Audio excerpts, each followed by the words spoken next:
మీ ఉద్యోగ సాధనలో మీకు తోడుగా మీ ఎస్&ఎస్ పబ్లికేషన్స్. ఉగాది సందర్భంగా ఎస్&ఎస్ పబ్లికేషన్స్ వారి అన్ని కోర్సులపై భారీ offers. Telangana group 1 full course, state number 1 అత్యుత్తమమైన ఫ్యాకల్టీచే బోధన, ఆన్లైన్ వీడియో క్లాసెస్ తో paper 1 general studies, paper 2 secretariat abilities కేవలం 699 రూపాయలు మాత్రమే with 1 year validity. Telangana group 2 all subjects package కేవలం 999 రూపాయలు మాత్రమే with 1 year validity.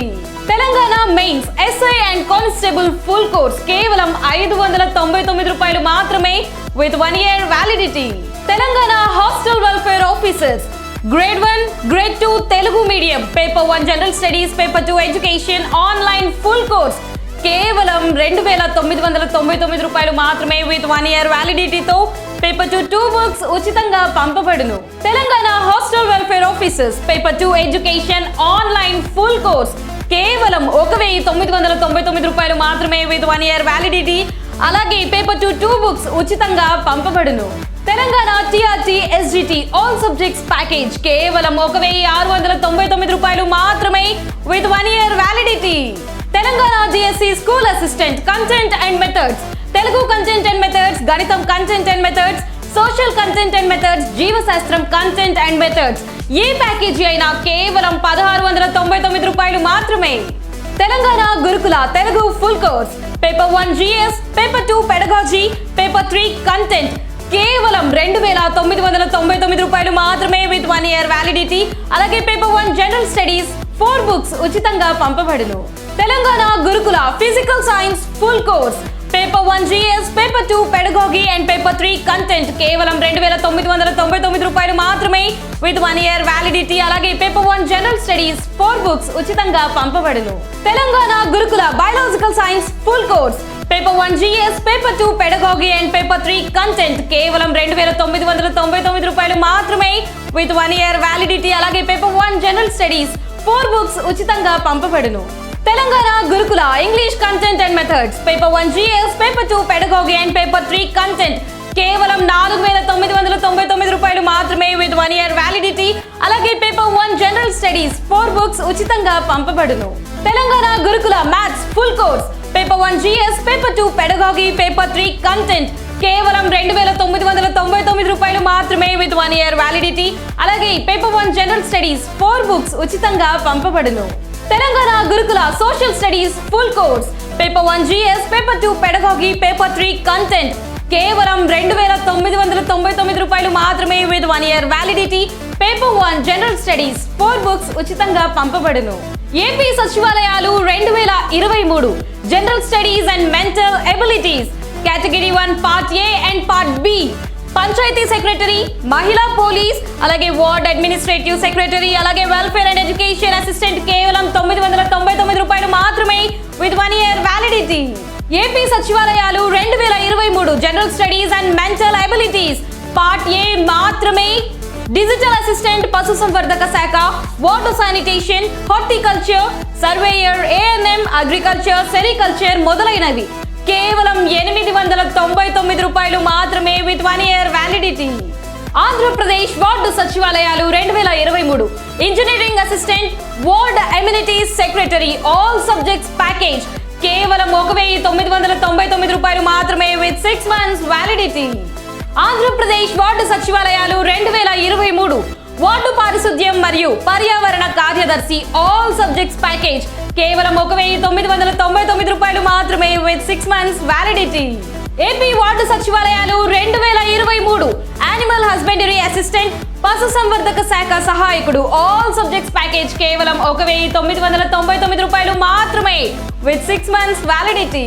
Andhra Pradesh ward సచివాలయాలు 2023 Panchayat secretary grade 6 digital assistant all subjects package కేవలం 1999 రూపాయలు మాత్రమే with 6 months validity.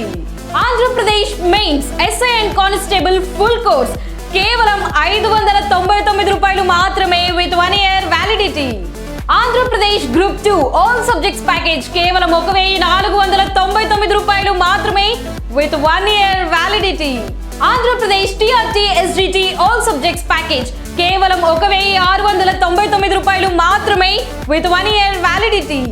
Andhra Pradesh DSC school assistant content and methods, Telugu content and methods, గణితం content and methods, social content and methods, జీవశాస్త్రం content and methods.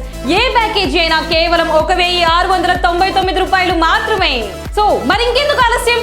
100% online క్లాసులతో state number 1 అత్యుత్తమమైన faculty చే బోధన, అలాగే అతి తక్కువ ధరతో ఈ ఆఫర్స్ ని మీ సొంతం చేసుకోవాలనుకుంటే వెంటనే ప్లే స్టోర్ లో S&S పబ్లికేషన్స్ వారి ఆఫీషియల్ యాప్ ని డౌన్లోడ్ చేసుకోండి. ఈ ఆఫర్స్ ని మీ సొంతం చేసుకోండి. Get ready. Welcome to S&S publication. ఈ సెషన్లో మనము జనవరి ఫిబ్రవరి మంత్కి సంబంధించి ఇంటర్నేషనల్ రౌండప్ ఇష్యూస్ని చూద్దాం. మరి ఈ రౌండప్ ఇష్యూస్ కూడా మీకు 2 కోణాల్లో అందిస్తాము. సో ఈ రౌండప్ ఇష్యూస్ కాన మీరు చూస్తే ముందుగా ఇంటర్నేషనల్ ఆర్గనైజేషన్స్. సో ఒక్కొక్క ప్రాంతం తీసుకొని ఆ ప్రాంతంలో ఉన్న ఆర్గనైజేషన్ అవి ఎందుకు వార్తల్లో ఉన్నాయి.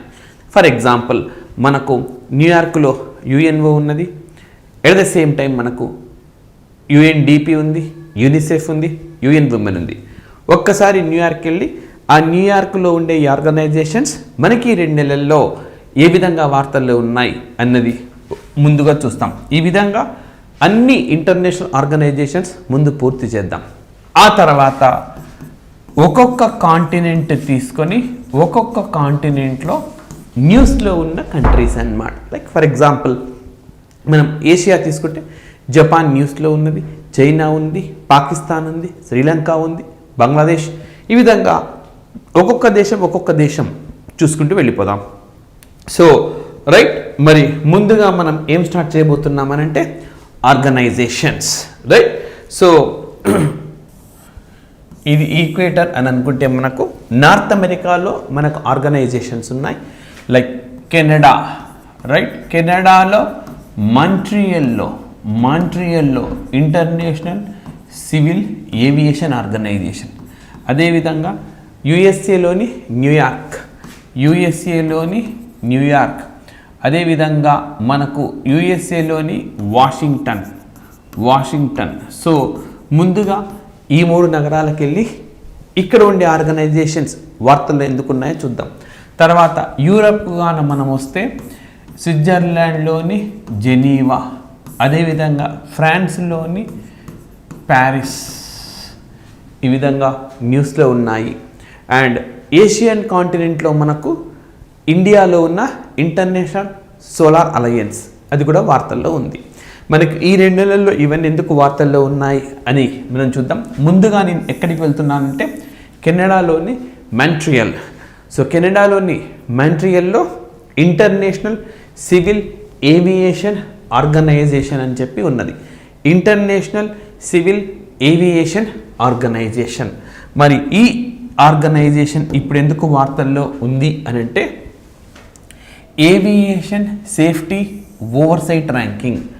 సో ఇందులో భారతదేశము 55th ప్లేస్లో ఉంది. గతంలో 112 ర్యాంకులో ఉన్న ఇండియా ఇప్పుడు ఏ ప్లేస్లోకి వచ్చింది అని అంటే 55th ఓకే ప్లేస్లోకి వచ్చింది. సో చూడండి, మనకు ఐసిఏఓ అనే ఈ ఆర్గనైజేషన్ 2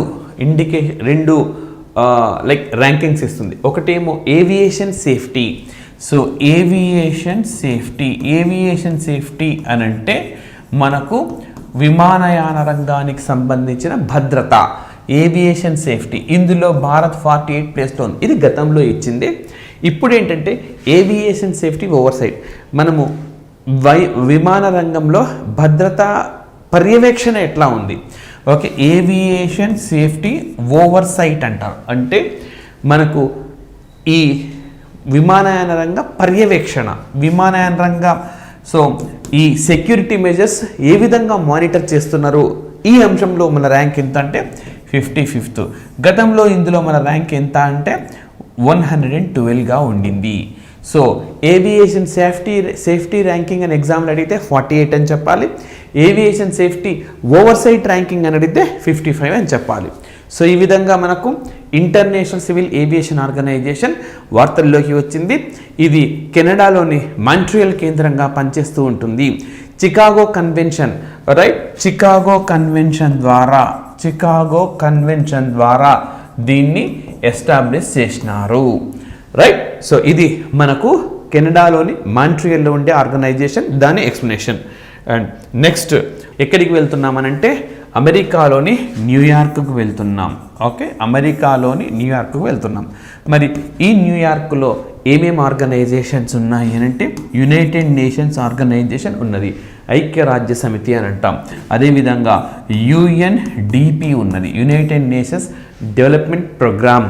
అండ్ దెన్ యూనిసెఫ్ అనేది ఉన్నది, UNICEF United Nation Children Fund అని చెప్పి ఉన్నది. నెక్స్ట్ మనకు UN ఉమెన్ అని చెప్పి మరొక ఆర్గనైజేషన్, UN ఉమెన్ అని చెప్పి మరొక ఆర్గనైజేషన్ ఉన్నది.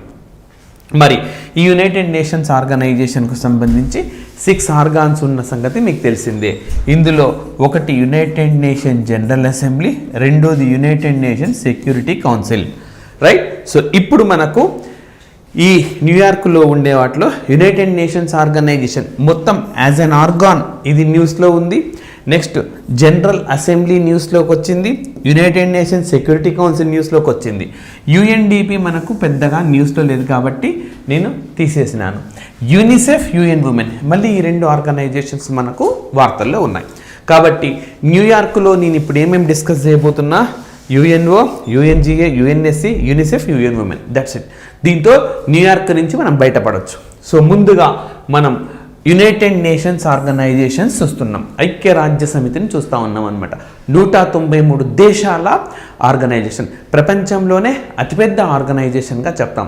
ప్రపంచంలో 2వ అతిపెద్ద ఆర్గనైజేషన్ మనకు ఆర్గనైజేషన్ ఆఫ్ ఇస్లామిక్ కోఆపరేషన్. ఏ విధంగా అందులో 57 దేశాలు ఉంటాయి జనాభా పరంగా అనమాట. ఈ 193 దేశాల జనాభా చాలా ఎక్కువగా ఉంటుంది. అండ్ ప్రపంచంలో ఇంత జనాభా కలిగిన వ్యవస్థ మరొకటి లేదు. లార్జెస్ట్ ఓకే పాపులేషన్ ఉన్న ఆర్గనైజేషన్ వరల్డ్లో ఏది అంటే UNO. దీని తర్వాత మరి అతి ఎక్కువ పాపులేషన్ కలిగి ఉన్న ఆర్గనైజేషన్ ఏది అని అంటే అది organisation for Islamic cooperation. 57 countries ఉంటాయి, కానీ జనాభా చాలా ఎక్కువగా ఉంటుంది ఆయా దేశాల్లో, రైట్. మనం ఇప్పుడు ఇక్కడికి యునైటెడ్ నేషన్స్ ఆర్గనైజేషన్కి వద్దాం.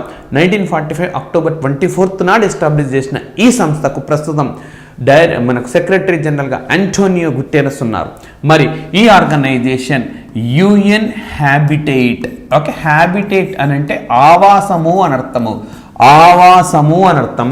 సో UN హ్యాబిటేట్ అవార్డ్ ఇచ్చింది. ఎవరికి ఇచ్చింది? ఒరిస్సా రాష్ట్రానికి ఇచ్చింది.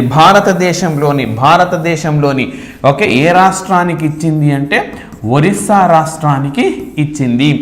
ఎందుకు ఒరిస్సా రాష్ట్రానికి ఇచ్చింది UN హ్యాబిటేట్ అవార్డు అని అంటే జాగా అనే ఒక ఓకే పాలసీని అడాప్ట్ చేసుకున్నందుకు గాను ఇచ్చింది. జాగా అనే ప్రోగ్రామ్కి ఇచ్చింది. జాగా అంటే స్థలం అన్నమాట.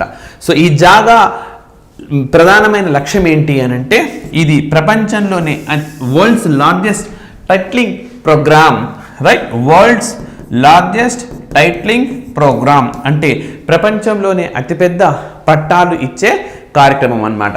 సో 2017లో చట్టం చేసింది ఎవరు? ఒరిస్సా రాష్ట్రము. 2018 నుంచి అమలు చేస్తూ ఉన్నది.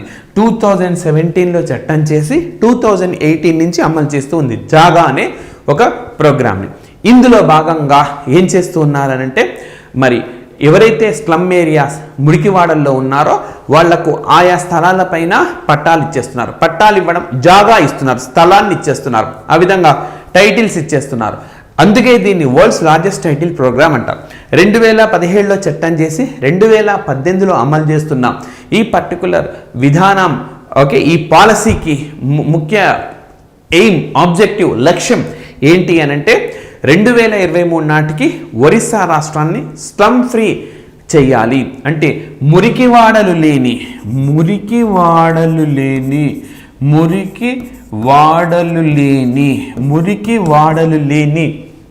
ఓకే రాష్ట్రంగా తీర్చిదిద్దాలి. ఆ లక్ష్యంతో, ఆ ఉద్దేశంతో రైట్ జాగా కార్యక్రమాన్ని ప్రారంభించిన రాష్ట్రం ఒరిస్సా. ఇందులో భాగంగా ఈ సంవత్సరం అవార్డును దక్కించుకున్నది ఈ జాగా కార్యక్రమం. ఒరిస్సా రాష్ట్రంలో అమలవుతా ఉన్నది. ఈ సంవత్సరము కాంస్య పతకాన్ని సాధించుకుంది. గతంలో కూడా దీనికి ఈ ప్రోగ్రామ్కి అవార్డు వచ్చింది అనమాట. సో ఇది మనకు United Nations organisation first news issue మనకు ఏంటి, ఒరిస్సా రాష్ట్రానికి జాగా యుఎన్ హ్యాబిటేట్ అవార్డును పొందింది, world's largest titling programme. Next మరి ఇదే యునైటెడ్ నేషన్స్ ఆర్గనైజేషన్ ఒక రిపోర్ట్ ఇచ్చింది. దేనికి సంబంధించింది అంటే ఓజోన్ పొరకు సంబంధించి ఒక నివేదికను ఇచ్చింది. ఓజోన్ పొరకు సంబంధించింది మనకు ఓకే, ఓజోన్ పొర ఉంటుంది తెలిసింది. ఓజోన్ పొర మరి ఇది ఎందుకు ఉపయోగం మానవాళికి అంటే సూర్యుడి నుంచి వచ్చే అతినీల లోహిత కిరణాలను అల్ట్రావైలెట్ రేస్ను భూమిపైన పడకుండా చూస్తుంది. ఇవి భూమిపైన పడనందుకు మరి మానవులు సురక్షితంగా ఉన్నారని చెప్పుకోవచ్చు. ఇవి భూమిపైన పడితే అల్సర్స్ రావడము, కడుపు నొప్పితో బాధపడడం ఇలాంటి ఎన్నో అంశాలు ఉంటాయి. అండ్ ఫోటోసింథసిస్ అంటే మొక్కలు చేసుకునే కిరణజన్య సంయోగ క్రియ, సో దీన్ని మనం ఇంగ్లీష్లో ఫోటోసింథసిస్ అంటాం. దీనికి విఘాతం ఏర్పడుతుంది, దీంతో ఆహార భద్రత కూడా కోల్పోతాం. సో అందుకే ఓజోన్ లేయర్ను పరిరక్షించాలి. సో ఓజోన్ లేయర్ను పరిరక్షించుకోవడం కోసం ఎన్నో ఒప్పందాలు జరిగినాయి, పర్యావరణానికి సంబంధించిన ఒప్పందాలు అందులో భాగంగా ఉన్నాయి. అయితే ఇటీవలి కాలంలో ఈ అంటార్కిటిక్ ప్రాంతంలో అన్నమాట, సో ఓకే అంటార్కిటిక్ అనమాట, ఈ ఆర్కిటిక్ ప్రాంతంలో దానిపైన ఉండే ఓజోన్ లేయర్ విచ్ఛిన్నమైందని గతంలో చెప్పినారు. బట్ ఇప్పుడు ఏమి కన్ఫర్మ్ చేశారంటే చర్యల వల్ల, మానవులు పర్యావరణ పరిరక్షణలో భాగంగా తీసుకుంటున్న చర్యల మూలంగా మరి దీన్ని మెల్లిమెల్లిగా మళ్ళీ రీకవర్ చేసుకుంటున్నాము. సో ఓజోన్ లేయర్ రీకవరీ దశలో ఉన్నది అని చెప్పింది. అయితే ఇంకా పూర్తి స్థాయిలో రీకవర్ కాలేదు, అవుతూ ఉన్నది. అవ్వాలంటే ఏం చేయాలి, మనకు పర్యావరణాన్ని పరిరక్షించే ఎన్నో రకాల చర్యలు మనం తీసుకుంటూ ఉండాలి.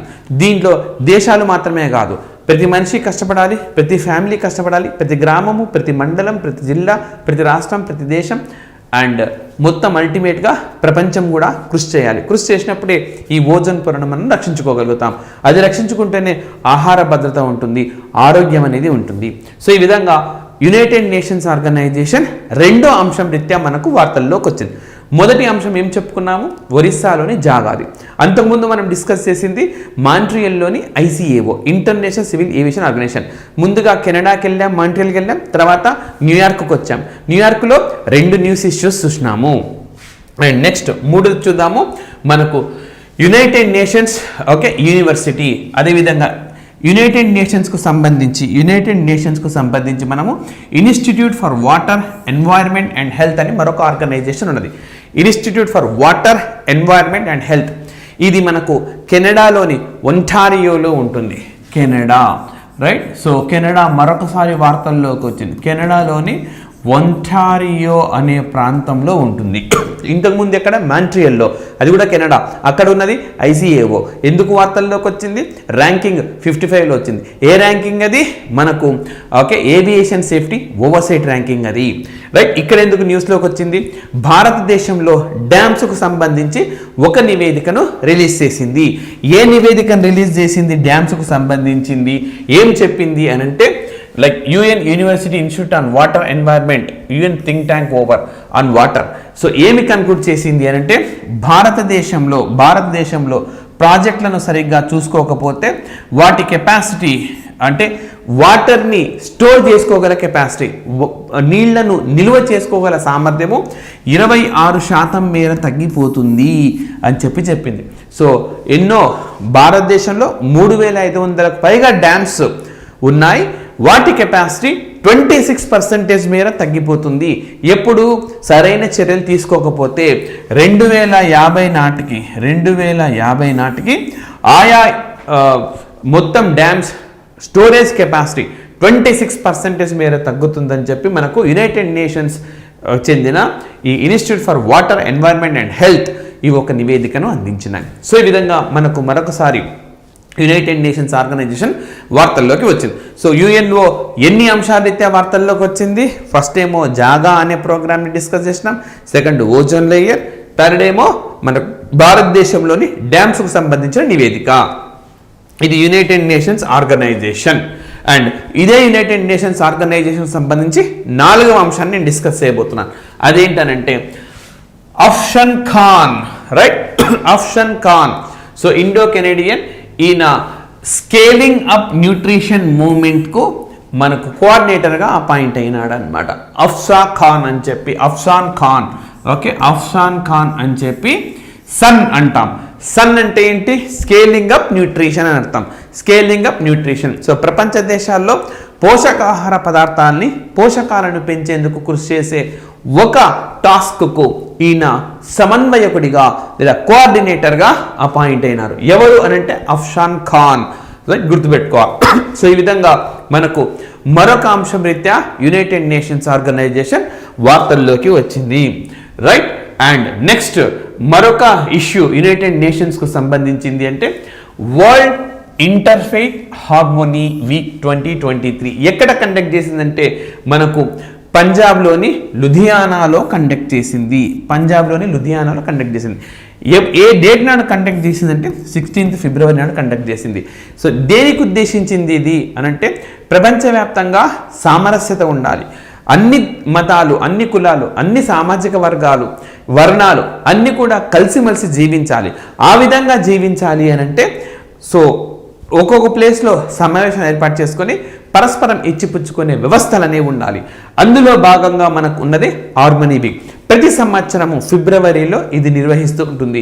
ఇందులో భాగంగా ఈ సంవత్సరం ఎక్కడ నిర్వహించిందంటే భారతదేశంలో పంజాబ్లో మనకు లైక్ లుధియానా అనే ప్రాంతంలో నిర్వహించింది. సో ఫిబ్రవరి 16th ఇది జరిగింది. వరల్డ్ ఇంటర్ఫెయిత్ హార్మనీ, ప్రపంచ పరస్పర విశ్వాసానికి సంబంధించిన వారంగా మనం చెప్పుకోవచ్చు. సో ఈ విధంగా ఈ ప్రోగ్రామ్ను కండక్ట్ చేయడం ద్వారా కూడా మనకు యునైటెడ్ నేషన్స్ ఆర్గనైజేషన్ వార్తల్లోకి వచ్చింది. అండ్ నెక్స్ట్ మనకు యునైటెడ్ నేషన్స్ సంబంధించి మరొక కీలకమైన వార్తాంశము, United Nation commission for social development అని ఒక ఆర్గనైజేషన్ యుఎన్లో భాగంగా ఉంటుంది. ఇకోసాక్ అని ఉంటుంది కదా, ఎకనామిక్ అండ్ సోషల్ కౌన్సిల్. అది ఐక్యరాజ్య సమితికి సంబంధించిన మరొక ఆర్గాన్, అది మరొక అంగం అది. సో దానికి సంబంధించిన UN social commission 62nd session, దానికి చైర్పర్సన్గా భారతదేశానికి చెందిన రుచిరా కాంబోజ్ ఎన్నికైనారు. మళ్ళీ చెప్తున్నాను. సో యునైటెడ్ నేషన్స్ ఆర్గనైజేషన్ చెందిన UN commission for social development అని ఒక విభాగానికి మరి రుచిరా కాంబోజ్ చైర్పర్సన్గా ఎన్నికయ్యారు. మరి ఎన్నవ సెషన్కి ఎన్నికయ్యారంటే 62వ సెషన్కు ఎన్నికయ్యారు. మరి ఎవరు అసలు ఈ రుచిరా కాంబోజ్ అని అంటే యునైటెడ్ నేషన్స్ ఆర్గనైజేషన్లో భారత్ తరఫున ఉన్న పర్మనెంట్ రిప్రజెంటేటివ్, శాశ్వత ప్రతినిధి. పర్మనెంట్ రిప్రజెంటేటివ్ అని అంటాం, శాశ్వత ప్రతినిధి అని కూడా అంటాం వారిని. రైట్. సో భారతదేశం నుంచి ఈ పదవిని చేపట్టిన మొట్టమొదటి మహిళ ఆమెనే. The first women to hold this position from the India. అంతేకాదు 2016లో వారు యునెస్కోకు శాశ్వత ప్రతినిధిగా సేవలు అందించినారు. సో యునెస్కోకు శాశ్వత ప్రతినిధిగా సేవలు అందించిన భారతదేశపు మొట్టమొదటి మహిళ కూడా రుచిరా కాంబోజ్ మాత్రమే. అంతేకాదు రైట్, భూటాన్కు కూడా రాయబారిగా వ్యవహరించారు. భూటాన్కు రాయబారిగా వ్యవహరించిన మొట్టమొదటి మహిళ భారతదేశ మహిళ రుచిరా కాంబోజే. అంతేకాదు యునెస్కోలో ఆమె శాశ్వత ప్రతినిధిగా ఉన్నప్పుడు భారతదేశం నుంచి 3 హెరిటేజ్ సైట్స్ యునెస్కో హెరిటేజ్ లిస్ట్లో స్థానాన్ని పొందినాయి. సో ఇది ఒక రికార్డ్ అన్నమాట. ఇప్పటి వరకు ప్రపంచంలో ఒకే సంవత్సరం 3 హెరిటేజ్ సైట్స్ యునెస్కో జాబితాలో చేరిన సంఘటన ఎక్కడా లేదు. సో ఆ ఘనతను ఎవరు సాధించి పెట్టినారంటే రుచిరా కాంబోజ్ గారు సాధించి పెట్టారు.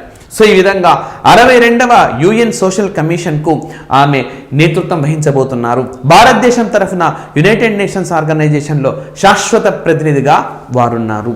సో ఇది మనకు యునైటెడ్ నేషన్స్ ఆర్గనైజేషన్ సంబంధించిన మరొక వార్తాంశము. రైట్. అండ్ నెక్స్ట్ మనకు యునైటెడ్ నేషన్ జనరల్ అసెంబ్లీ వచ్చేసింది. ఇప్పటి వరకు మనం చర్చించినవన్నీ కూడా యునైటెడ్ నేషన్స్ ఆర్గనైజేషన్. మనము యునైటెడ్ నేషన్స్ ఆర్గనైజేషన్ న్యూయార్క్లో ఉంటుంది. అంతకుముందు ఎక్కడికి వెళ్ళామంటే కెనడాలోని మాంట్రియల్కి వెళ్ళాం. మనము మాంట్రియల్లో ICAO చూసి యునైటెడ్ నేషన్స్ ఆర్గనైజేషన్కి వచ్చినాం. జాగా అనే ఇష్యూ చూసినాం, ఓజోన్ అనే ఒక ఇష్యూని చూసినాము. మూడోది ఏం చూసినాం మనం, వాటర్కి సంబంధించిన ఇష్యూ ఒకటి చూసాం. నెక్స్ట్ సన్, ఓకే, సో మనకి న్యూట్రిషన్ సంబంధించిన ఒక కోఆర్డినేటర్ అపాయింట్మెంట్ అని చెప్పి ఒకటి చూసినాం మనం. అదేవిధంగా రుచిరా కాంబోజ్, ఓకే, రుచిరా కాంబోజ్ అన్ని కూడా ఓకే, రుచిరా కాంబోజ్ గారు అంతకుముందు మనకు ఇంటర్ఫెయిత్ హార్మనీ, ఓకే, పంజాబ్లోని లుధియానాలో జరిగింది. And Afsan Khan, okay, SUN, okay, scaling up nutrition మూవ్మెంట్కి సంబంధించి. అండ్ వాటర్కు ఓకే, మనకు యుఎన్ ఎన్వైర్న్మెంట్ ఈ డ్యామ్స్కు సంబంధించి. అండ్ దెన్ ఓకే, మనకు సైంటిఫిక్ అసెస్మెంట్ ఓజోన్కి సంబంధించి. And then first Jaga mission సంబంధించి అయిపోయింది. యునైటెడ్ నేషన్స్ ఆర్గనైజేషన్ మనకు అయిపోయింది. సో ఈ 2 నెలల్లో అది ఈ అంశాలు ఇట్టే వార్తలో ఉంది. మరి యునైటెడ్ నేషన్ జనరల్ అసెంబ్లీ 193 దేశాలున్న వ్యవస్థ ఇది. సో ఈ యునైటెడ్ నేషన్ జనరల్ అసెంబ్లీకి ఎవరు నేతృత్వం వహిస్తున్నారు? ఇప్పుడు 77వ సెషన్ ఉన్నది. సో మరి సెషన్ అంటే ఏంటి? సెప్టెంబర్ 3rd ట్యూస్డే నాడు ప్రారంభమవుతుంది. ఓకే, 3rd ట్యూస్డే నాడు ప్రారంభమవుతుంది. సో ఇప్పుడు ఎప్పుడు స్టార్ట్ అయింది అని అంటే మనకు 2022 సెప్టెంబర్ 3rd ట్యూస్డే నాడు ప్రారంభమైంది. ఎప్పుడు ఎండ్ అవుతుంది అంటే సెప్టెంబర్ 2023 3rd మండే రోజు ఎండ్ అయిపోతుంది. 3rd మండే రోజు మళ్ళీ సెప్టెంబర్ 2023 3rd ట్యూస్డే తర్వాత రోజు వస్తుంది. అప్పుడు కొత్త సెషన్ స్టార్ట్ అవుతుంది. అది 78వ సెషన్ అవుతుంది. ఇప్పుడున్న సెషన్ ఎన్నవది? 77వ సెషన్, 77th సెషన్ ఉన్నది. ఇప్పుడు ప్రస్తుతం ఉన్నది 77th సెషన్. 77th సెషన్కి ఎవరు నేతృత్వం వహిస్తున్నారు అంటే సభా కొరోజీ నేతృత్వం వహిస్తున్నారు. 77వ సెషన్కు నేతృత్వం వహిస్తున్నది ఎవరంటే సభా కొరోజీ నేతృత్వం వహిస్తున్నారు. మరి ఈ యునైటెడ్ నేషన్ జనరల్ అసెంబ్లీ మనకు ఒక రెజల్యూషన్ పాస్ చేసింది, ఎడ్యుకేషన్ ఫర్ డెమోక్రసీ, రైట్? అంటే ప్రజాస్వామ్యాన్ని బలోపేతం చేయాలంటే విద్య అనేది కీలకము, విద్య అన్నది మోస్ట్ ఇంపార్టెంట్. సో ఆ ఉద్దేశంతో, ఆ లక్ష్యంతో మనకు ప్రారంభించిందే ఎడ్యుకేషన్ ఫర్ డెమోక్రసీ. సో ఈ ప్రజాస్వామ్యాన్ని బలోపేతం చేయడానికి విద్య అత్యంత ఆవశ్యకము అని చెప్పి మనకు 18th జనవరిన యునైటెడ్ నేషన్ జనరల్ అసెంబ్లీ ఐక్యరాజ్య సమితి సాధారణ సభ ఒక తీర్మానాన్ని ఆమోదించింది. ఈ తీర్మానాన్ని స్పాన్సర్ చేసిన దేశాల్లో భారత్ కూడా ఉన్నది. సో ప్రజాస్వామ్యం బలోపేతం కావాలి, విద్య ద్వారానే బలోపేతం అవుతుంది అన్న మీనింగ్ను కన్వే చేసేలా యునైటెడ్ నేషన్ జనరల్ అసెంబ్లీ ఈ తీర్మానాన్ని మనకు ఆమోదించింది. సో ఈ విధంగా ఒక అంశం అన్నమాట. యునైటెడ్ నేషన్ జనరల్ అసెంబ్లీ వార్తల్లోకి రావడానికి ఇది ఒక అంశం. రెండవ అంశము మరొక తీర్మానము ఏంటి అని అంటే non binding resolution that calls for Russia to end hostilities in Ukraine. సింపుల్గా చెప్పుకోవాలి అంటే ఎంబడే ఉక్రెయిన్ నుంచి రష్యా తన బలగాలను ఉపసంహరించుకోవాలి, యుద్ధానికి ముగింపు పలకాలి, శాంతి ఏర్పడేలా సహకరించాలి అని చెప్పి ఒక తీర్మానాన్ని ఆమోదించారు. ఇక్కడ క్లియర్గా ఉన్నది మనకు నాన్ బైండింగ్ అంటే ఇది కట్టుబడి ఉండాల్సిన అవసరము లేదు. రష్యాకు కోరినారు అన్ని దేశాలు, 193 దేశాలు ఉన్నాయి కదా, మెజారిటీ దేశాలు కోరినాయి మీరు విత్డ్రా చేసుకోండి, యుద్ధాన్ని ఆపేయండి, అసలే కరోనాతో తీవ్ర స్థాయిలో ప్రజలు ఇబ్బందులు పడ్డారు. సో ఆహార సరఫరాకు ఇబ్బంది ఏర్పడింది, ఆరోగ్యాలు దెబ్బతిన్నాయి, ప్రపంచం సగం వినాశనమైంది, గ్రోత్ తగ్గిపోయింది, వృద్ధి రేటు తగ్గిపోయింది, పిల్లల చదువులు ఎఫెక్ట్ అయినాయి, మహిళల ఉద్యోగాలు లేకుండా పోయినాయి. ఇన్ని సమస్యలు ఉన్నప్పుడు మీరు యుద్ధాన్ని ప్రారంభించారు, ఇవన్నీ ఇంక్రీజ్ అయినాయి, ఇవన్నీ సాల్వ్ కావాలంటే మీరు విత్డ్రా చేసుకోండి అని చెప్పి కోరినారు. అయితే రష్యా ఇది నాన్ బైండింగ్ అన్నమాట, కట్టుబడి ఉండాల్సిన అవసరం లేదు కాబట్టి రష్యా దీనిపైన పెద్దగా స్పందించలేదు. సో ఈ విధంగా యునైటెడ్ నేషన్ జనరల్ అసెంబ్లీ అనేది రెండవ అంశం రీత్యా వార్తల్లోకి వచ్చింది. మొదటి అంశం ఏమని చెప్పుకున్నాం మనం, ఎడ్యుకేషన్ ఫర్ డెమోక్రసీ, రైట్? రెండవ అంశమేమో రష్యా పైన తీర్మానము, రైట్? మూడవ అంశమే ఓకే మనకు యునైటెడ్ నేషన్ జనరల్ అసెంబ్లీ 2 అంశాలు మాత్రమే ఓకే ఉంది. సో మరొక అంశం కూడా నేను ఇక్కడ చెప్తాను, అదేంటంటే యునైటెడ్ నేషన్ జనరల్ అసెంబ్లీ అధ్యక్షుడు ఎవరైతే ఉన్నారో సభా కొరోజీ, ఓకే, సభా కొరోజీ, ఓకే, సభా కొరోజీ. సో ఈయన ఓకే సభా కొరోజీ ఈయన జనవరి 29th నుంచి 31st వరకు భారత్లో పర్యటించినారు. సో గుర్తుపెట్టుకోండి, జనవరి 29 నుంచి 31 వరకు భారత్లో పర్యటించారు. నెక్స్ట్ మనకు యునైటెడ్ నేషన్ సెక్యూరిటీ కౌన్సిల్ మరొక అంగం ఇది, ఐక్యరాజ్య సమితి. మొదలు మనం UNO ఒకటి డిస్కస్ చేసినాము. సో జాగా మిషన్ అవన్నీ. ఆ తర్వాత యునైటెడ్ నేషన్ జనరల్ అసెంబ్లీ, ఇది వార్తల్లో ఉంది, డిస్కస్ చేసినాం, 2 తీర్మానాలు. మూడవది మనకు వార్తలో ఉన్నది యునైటెడ్ నేషన్ సెక్యూరిటీ కౌన్సిల్, ఐక్యరాజ్యసమితి భద్రతా మండలి, అన్నీ కూడా మనకు న్యూయార్క్లోనే ఉన్నాయి. చూడండి, Ecuador, Japan, Malta, Mozambique and Switzerland కొత్తగా ఈ సంవత్సరం అంటే 2023 జనవరి 1న వీటి సభ్యత్వం ప్రారంభమైంది. ఎప్పటి వరకు ఉంటుంది అంటే 2024 డిసెంబర్ 31 వరకు ఉంటుంది. సో మరి ఇప్పుడు కొత్తగా మరి చేరిన దేశాలు ఏమంటే ఆసియా నుంచి జపాన్, అదేవిధంగా ఆఫ్రికా నుంచి మాల్టా, మొజాంబిక్ అండ్ యూరప్ నుంచి మనకు Switzerland and south American continent, దక్షిణ అమెరికా కాంటినెంట్ నుంచి ఈక్వెడార్ చేరినాయి.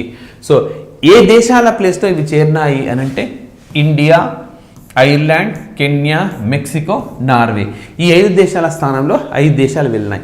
అంతే కదా, ప్రతి సంవత్సరం మనకు యుఎన్ఎస్సిలో 5 దేశాలు నిష్క్రమిస్తాయి, కొత్తగా 5 దేశాలు వచ్చి చేరిపోతాయి అన్నమాట.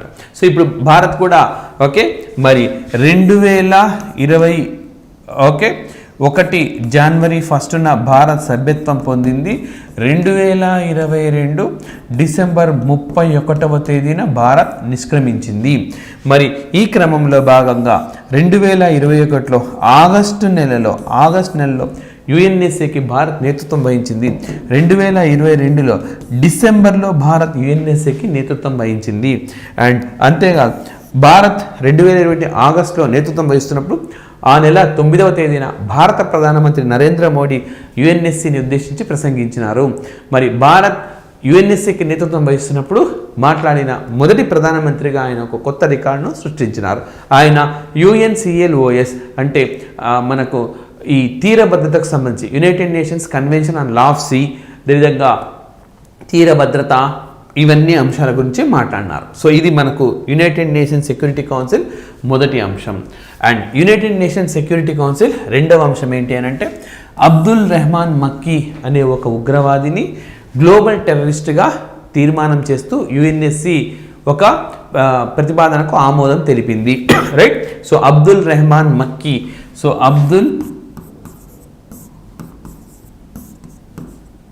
ఈయనను గ్లోబల్ టెర్రరిస్ట్గా ప్రపంచ ఉగ్రవాదిగా ప్రకటించింది. సో నిజానికి ఇతని గ్లోబల్ టెర్రరిస్ట్గా ప్రకటించాలని చెప్పి గత సంవత్సరమే మనకు రెజల్యూషన్ ఇంట్రడ్యూస్ చేశారు.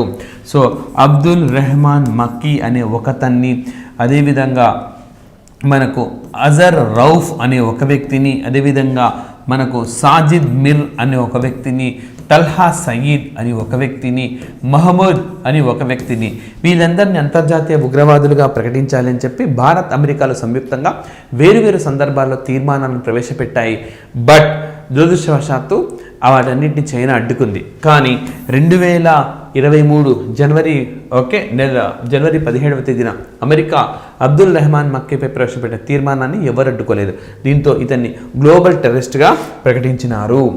అండ్ నెక్స్ట్ మనకు ఇప్పటిదాకా ICAO అనేది చూసినాం, UNO చూసినాం, UNOలో UNSC, UNGA చూసినాం. సో ఇదే న్యూయార్క్లో మరొక ఆర్గనైజేషన్ యూనిసెఫ్ అని చెప్పి మరొక ఆర్గనైజేషన్ చూద్దాం. ఇది ఎందుకు వార్తల్లో ఉందంటే బాలీవుడ్ నటుడు ఆయుష్మాన్ ఖురానా, ఇక్కడ ఇమేజ్ చూడొచ్చు, ఆయుష్మాన్ ఖురానా. సో ఈయన చైల్డ్ రైట్స్కు సంబంధించి, బాలల హక్కులకు సంబంధించి భారతదేశంలో రాయబారిగా నియామకమైనారు.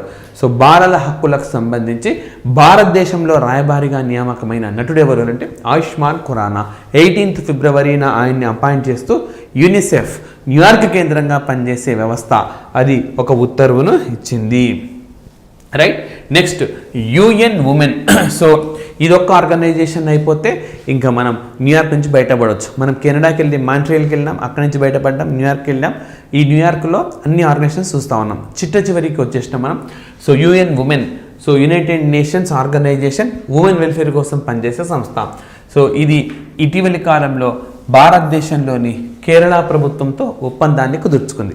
కేరళ ప్రభుత్వంతో ఎందుకు ఒప్పందాన్ని కుదుర్చుకుంది అని అంటే మహిళల టూరిజం, పర్యాటక రంగంలో మహిళల పాత్రను పెంచేందుకు ఉద్దేశించి ఒప్పందాన్ని కుదుర్చుకుంది.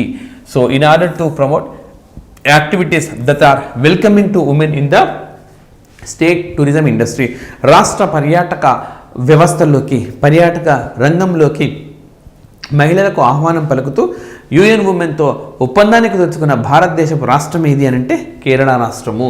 సో ఈ విధంగా మనకు యుఎన్ ఉమెన్ అనేది వార్తల్లోకి వచ్చింది. సో మనకు మాంట్రియల్ అనే ప్రాంతం అయిపోయింది, ఐసిఏఓ డిస్కస్ చేసాం, న్యూయార్క్ అనే ప్రాంతం అయిపోయింది. మనము UNO, UNGA, UNSC, UNICEF, UN women ఈ 5 ఆర్గనైజేషన్ చూసేసినాం. నెక్స్ట్ ఇప్పుడు నేను ఎక్కడికి వెళ్తున్నానంటే వాషింగ్టన్కి వెళ్తున్నాను. వాషింగ్టన్కి ఎందుకు వెళ్తున్నానంటే వరల్డ్ బ్యాంక్ మనకు అక్కడ వార్తల్లో నిలిచింది. ఎందుకు వార్తల్లో ఉంది అంటే వరల్డ్ బ్యాంకుకు చీఫ్గా అంటే వరల్డ్ బ్యాంకుకు నేతృత్వం వహిస్తున్నాం డేవిడ్ మల్పాస్. ఓకే, డేవిడ్ మల్పాస్ ఈయన రాజీనామా చేసినారు. ఓకే, డేవిడ్ మల్పాస్ ఏం చేసినారంటే రాజీనామా చేశారు డేవిడ్ మల్పాస్. మరి డేవిడ్ మల్పాస్ రాజీనామా చేయడంతో ఆ ప్లేస్లోకి అమెరికా ఎవరి పేరును ప్రతిపాదించింది అంటే అజయ్ బంగా.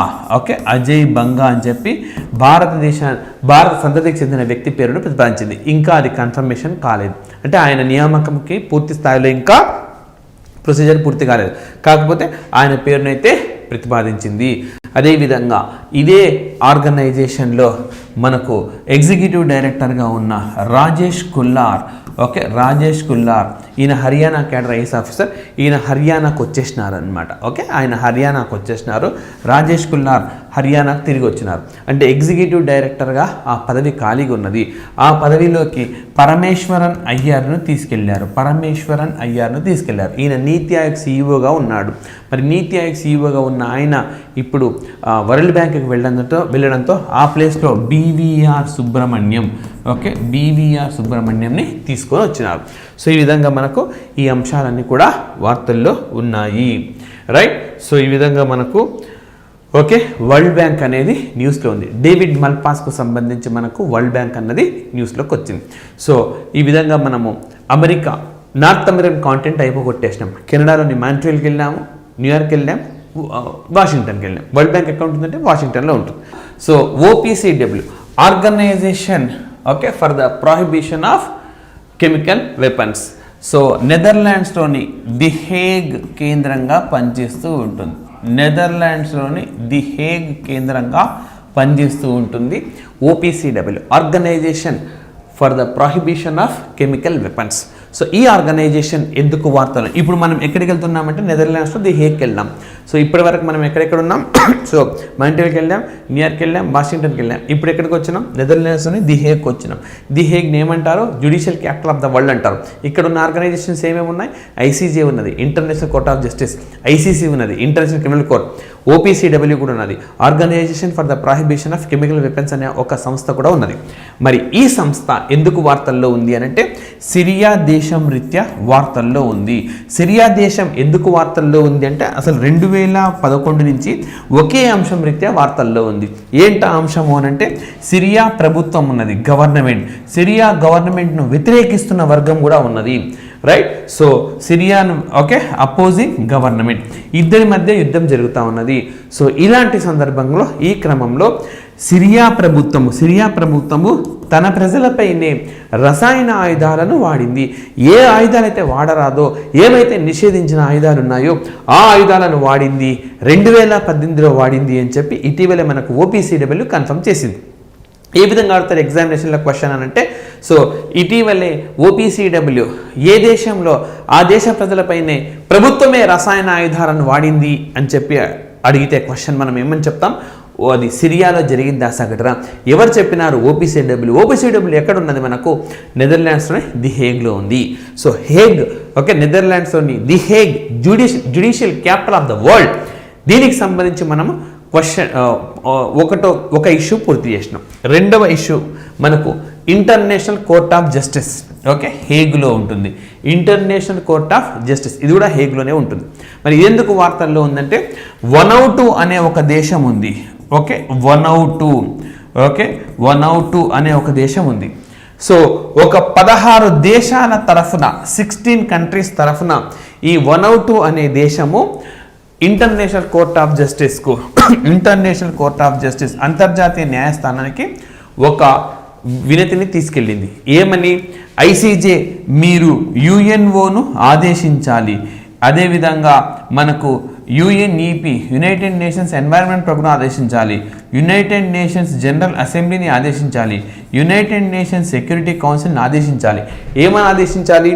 ఈ సంస్థలు తమ సభ్యత్వంలో ఉన్న దేశాలకు మరి భూతాపాన్ని గ్లోబల్ వార్మింగ్ తగ్గించేలా చర్యలు తీసుకోవాలి అని చెప్పి మీరు ఆదేశించండి, సలహా ఇవ్వండి అని చెప్పి కోరింది. సో మరి ఈ ఎందుకు అనంటే ఈ అగ్రదేశాలు మాత్రమే, ధనిక దేశాలు మాత్రమే ఎక్కువగా హరితవాయు ఉద్గారాలకు కారణమవుతున్నాయి. ఈ హరితవాయు ఉద్గారాల విడుదల వల్లనే భూమి వేడెక్కుతుంది. భూమి వేడెక్కడం వల్లనే మంచు వేగంగా కరుగుతుంది. వేగంగా కరుగుతున్న మంచు సముద్రాల్లో చేరడం వల్ల ఆ సీ లెవెల్ సముద్ర మట్టం పెరుగుతుంది. సముద్ర మట్టం పెరగడం వల్ల ఇలాంటి పేద దేశాలు మునిగిపోతూ ఉన్నాయి. కాబట్టి ఫలితం మాకు ఆ రిజల్ట్, ఆ బ్యాడ్ రిజల్ట్, నెగిటివ్ రిజల్ట్ ఏదైతే ఉందో అది మాకు, అండ్ పాజిటివ్ ఏదైతే వాళ్ళు కారణం, మేము కారణం కాని అంశానికి మేము బలి అయిపోతున్నాం, విక్టిమ్స్గా మారుతున్నాం. కాబట్టి మీరు సలహా ఇవ్వండి అని చెప్పి కోరింది. ఈ విధంగా మనకు ఇంటర్నేషనల్ కోర్ట్ ఆఫ్ జస్టిస్ అనేది వార్తల్లో వచ్చింది.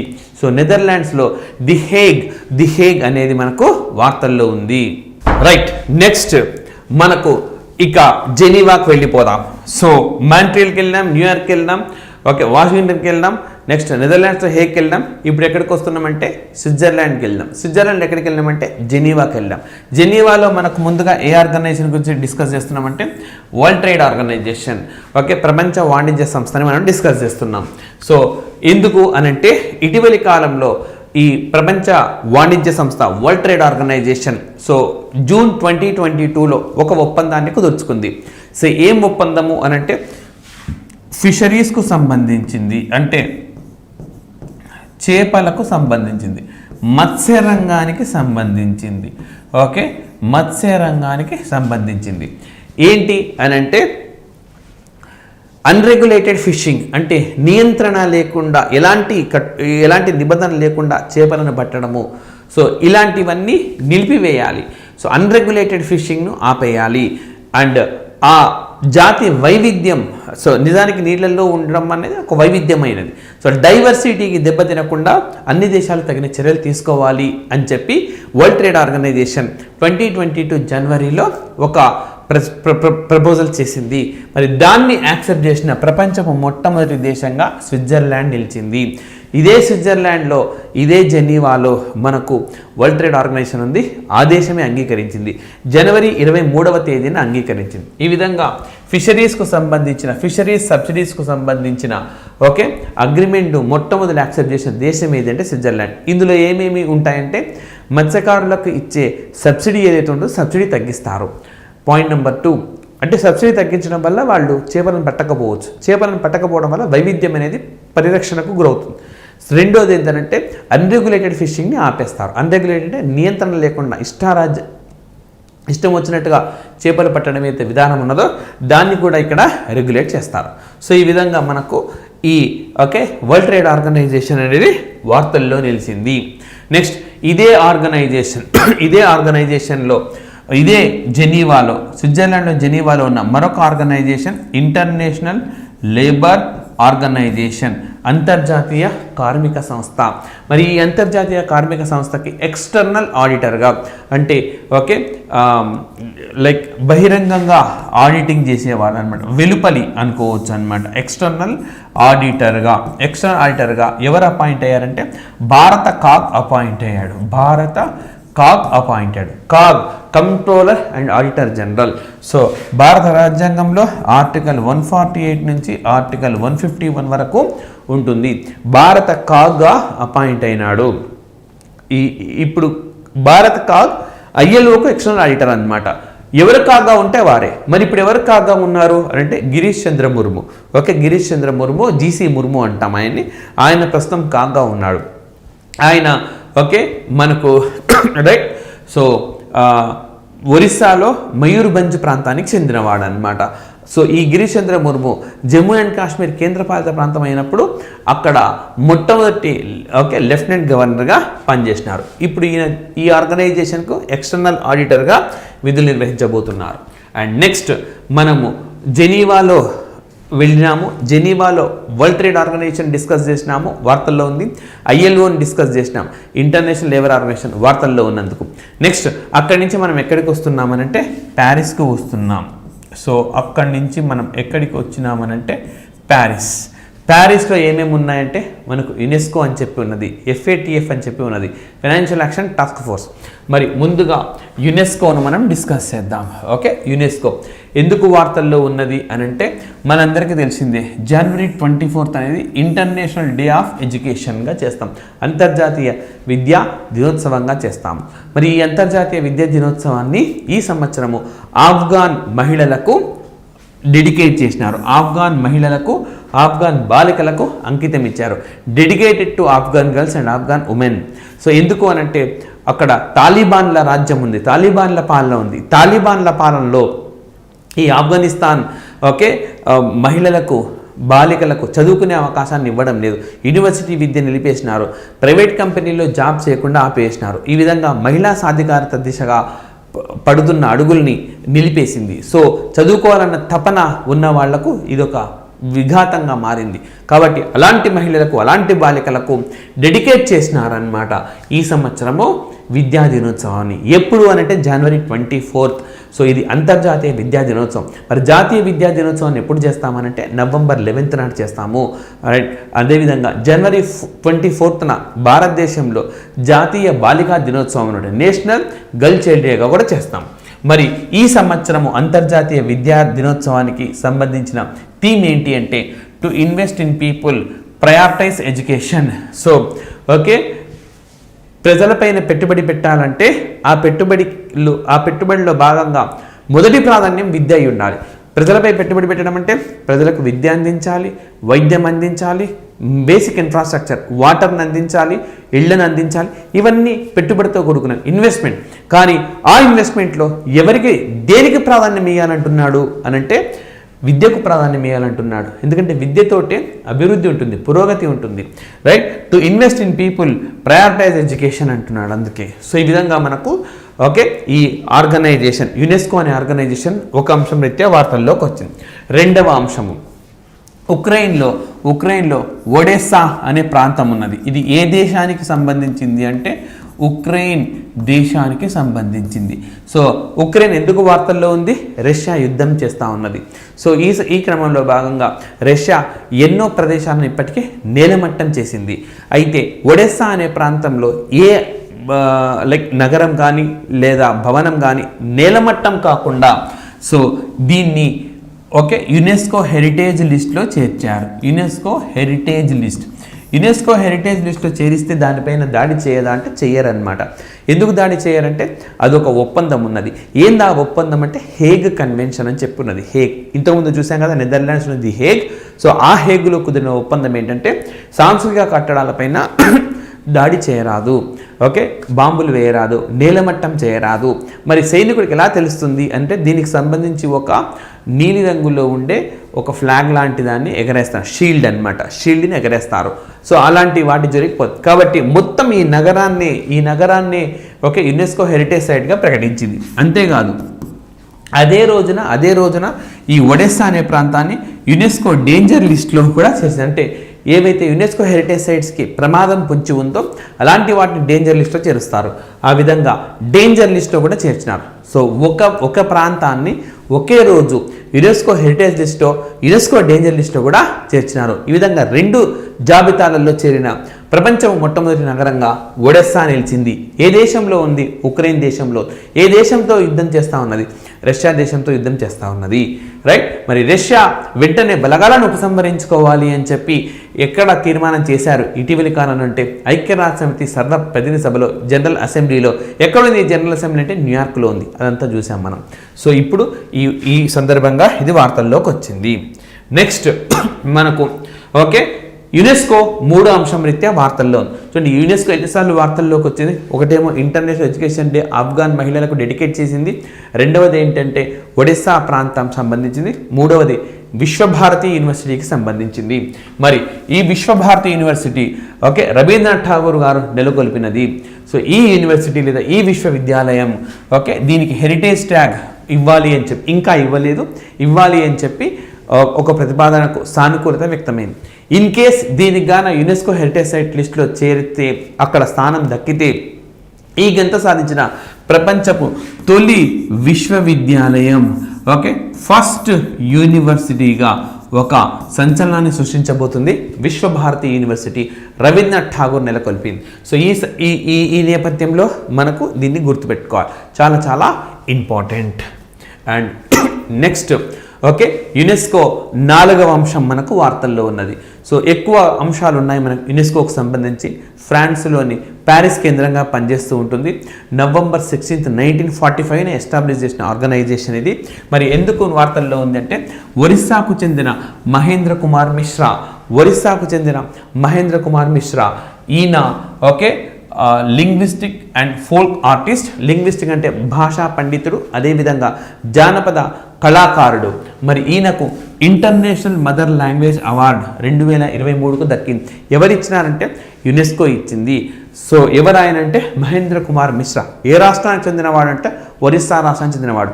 ఒరిస్సా రాష్ట్రం ఎందుకు వార్తల్లోకి వచ్చింది ఇటీవలి కాలంటే, జాగా అనే ఒక మిషన్కి వచ్చింది. ఫస్ట్ అదే స్టార్ట్ చేసినాం మనం. మళ్ళీ మరోసారి ఒరిస్సా వార్తల్లోకి వచ్చింది. మహేంద్ర కుమార్ మిశ్రా, ఓకే, ఈయన ఒక, ఓకే, జానపద కళాకారుడు. సో ఈయనకు international mother language day award అనేది దక్కింది. ఎప్పుడు చేస్తాం ఈరోజు అంటే ఫిబ్రవరి 21. ప్రతి సంవత్సరం ఫిబ్రవరి 21వ తేదీన అంతర్జాతీయ మాతృభాషా దినోత్సవం అనేది చేస్తామన్నమాట. ఆ సందర్భంగా ఈయనకి అవార్డు అనేది దక్కింది. రైట్. అండ్ నెక్స్ట్ మనకి యునెస్కో 4 అంశాలు అయితే వార్తల్లో ఉంది. ఫ్రాన్స్లోని ప్యారిస్ కేంద్రంగా పనిచేసేది. ఇంకా అది అయిపోయింది, ఆ 4 కూడా చూసేసినాం. మళ్ళీ ఇప్పుడు మనకి ఏది వార్తల్లో ఉందంటే financial action task force. Right. G7 అనే కూటమి ఏర్పాటు చేసిందే financial action task force. So 39 దేశాలు ఇందులో ఉండేవి. 39 దేశాలు ఇందులో సభ్యత్వాన్ని కలిగి ఉండేది. భారతదేశానికి ఉందా అంటే ఉన్నది. భారతదేశం 34వ సభ్య దేశం. మరి ఈ ఫైనాన్షియల్ యాక్షన్ టాస్క్ ఫోర్స్ ఇప్పుడు ఎందుకు వార్తల్లో ఉన్నది అంటే, రష్యా సస్పెన్షన్కు గురైంది. ఓకే, రష్యా ఈ ఆర్గనైజేషన్ నుంచి రష్యాను సస్పెండ్ చేశారు. ఎందుకనంటే ఉక్రెయిన్తో యుద్ధం మూలంగా. సో రష్యాను చాలా వ్యవస్థల నుంచి తప్పించినారు. హ్యూమన్ రైట్స్ కమిషన్ నుంచి కూడా తొలగించినారు. అదేవిధంగా మనకు ఇదే రష్యా స్విఫ్ట్ నుంచి తొలగించారు. ఓకే, స్విఫ్ట్ అనే వ్యవస్థ ఉన్నది, అందులోంచి కూడా తొలగించినారు. అదేవిధంగా వరల్డ్ టూరిజం ఆర్గనైజేషన్ నుంచి స్వయంగా నిష్క్రమించింది. ఓకే, అండ్ అదేవిధంగా అమెరికా ఈ దేశానికి PNTRని ఉపసంహరించుకుంది. PNTR అంటే పర్మనెంట్ నార్మల్ ట్రేడ్ రిలేషన్షిప్ అని ఉంటుంది, దాన్ని ఉపసంహరించుకుంది. సో ఈ విధంగా ప్రపంచంలోనే ప్రస్తుతం అందరికంటే ఎక్కువగా ఆంక్షలు ఎదుర్కొంటున్న దేశం ఏదనంటే రష్యా దేశము. తాజాగా FATF నుంచి సస్పెన్షన్ గురి కావడంతో ఇది మనకు ఫైనాన్షియల్ యాక్షన్ టాస్క్ ఫోర్స్ అనేది వార్తల్లో నిలిచింది. 1989లో ఏర్పాటు చేసిన ఆర్గనైజేషన్ ఇది. రైట్. సో నెక్స్ట్ మనకు మరొక Organisation for Economic Cooperation and Development. ఇది కూడా ఫ్రాన్స్లోని ప్యారిస్ కేంద్రంగా పనిచేస్తూ ఉంటుంది. ఇంకొక మాట చెప్పాలంటే ఈ OECD అనే ఆర్గనైజేషన్ ప్రెమిసెస్లోనే FATF అనేది ఉంటుంది. మరి ఎందుకు వార్తల్లో ఉంది అని అంటే, గుజరాత్ రాష్ట్రంతో ఒక ఒప్పందానికి ఎంటర్ అయింది. OECD అండ్ గుజరాత్ రాష్ట్రాలు ఒక ఒప్పందానికి వచ్చినాయి.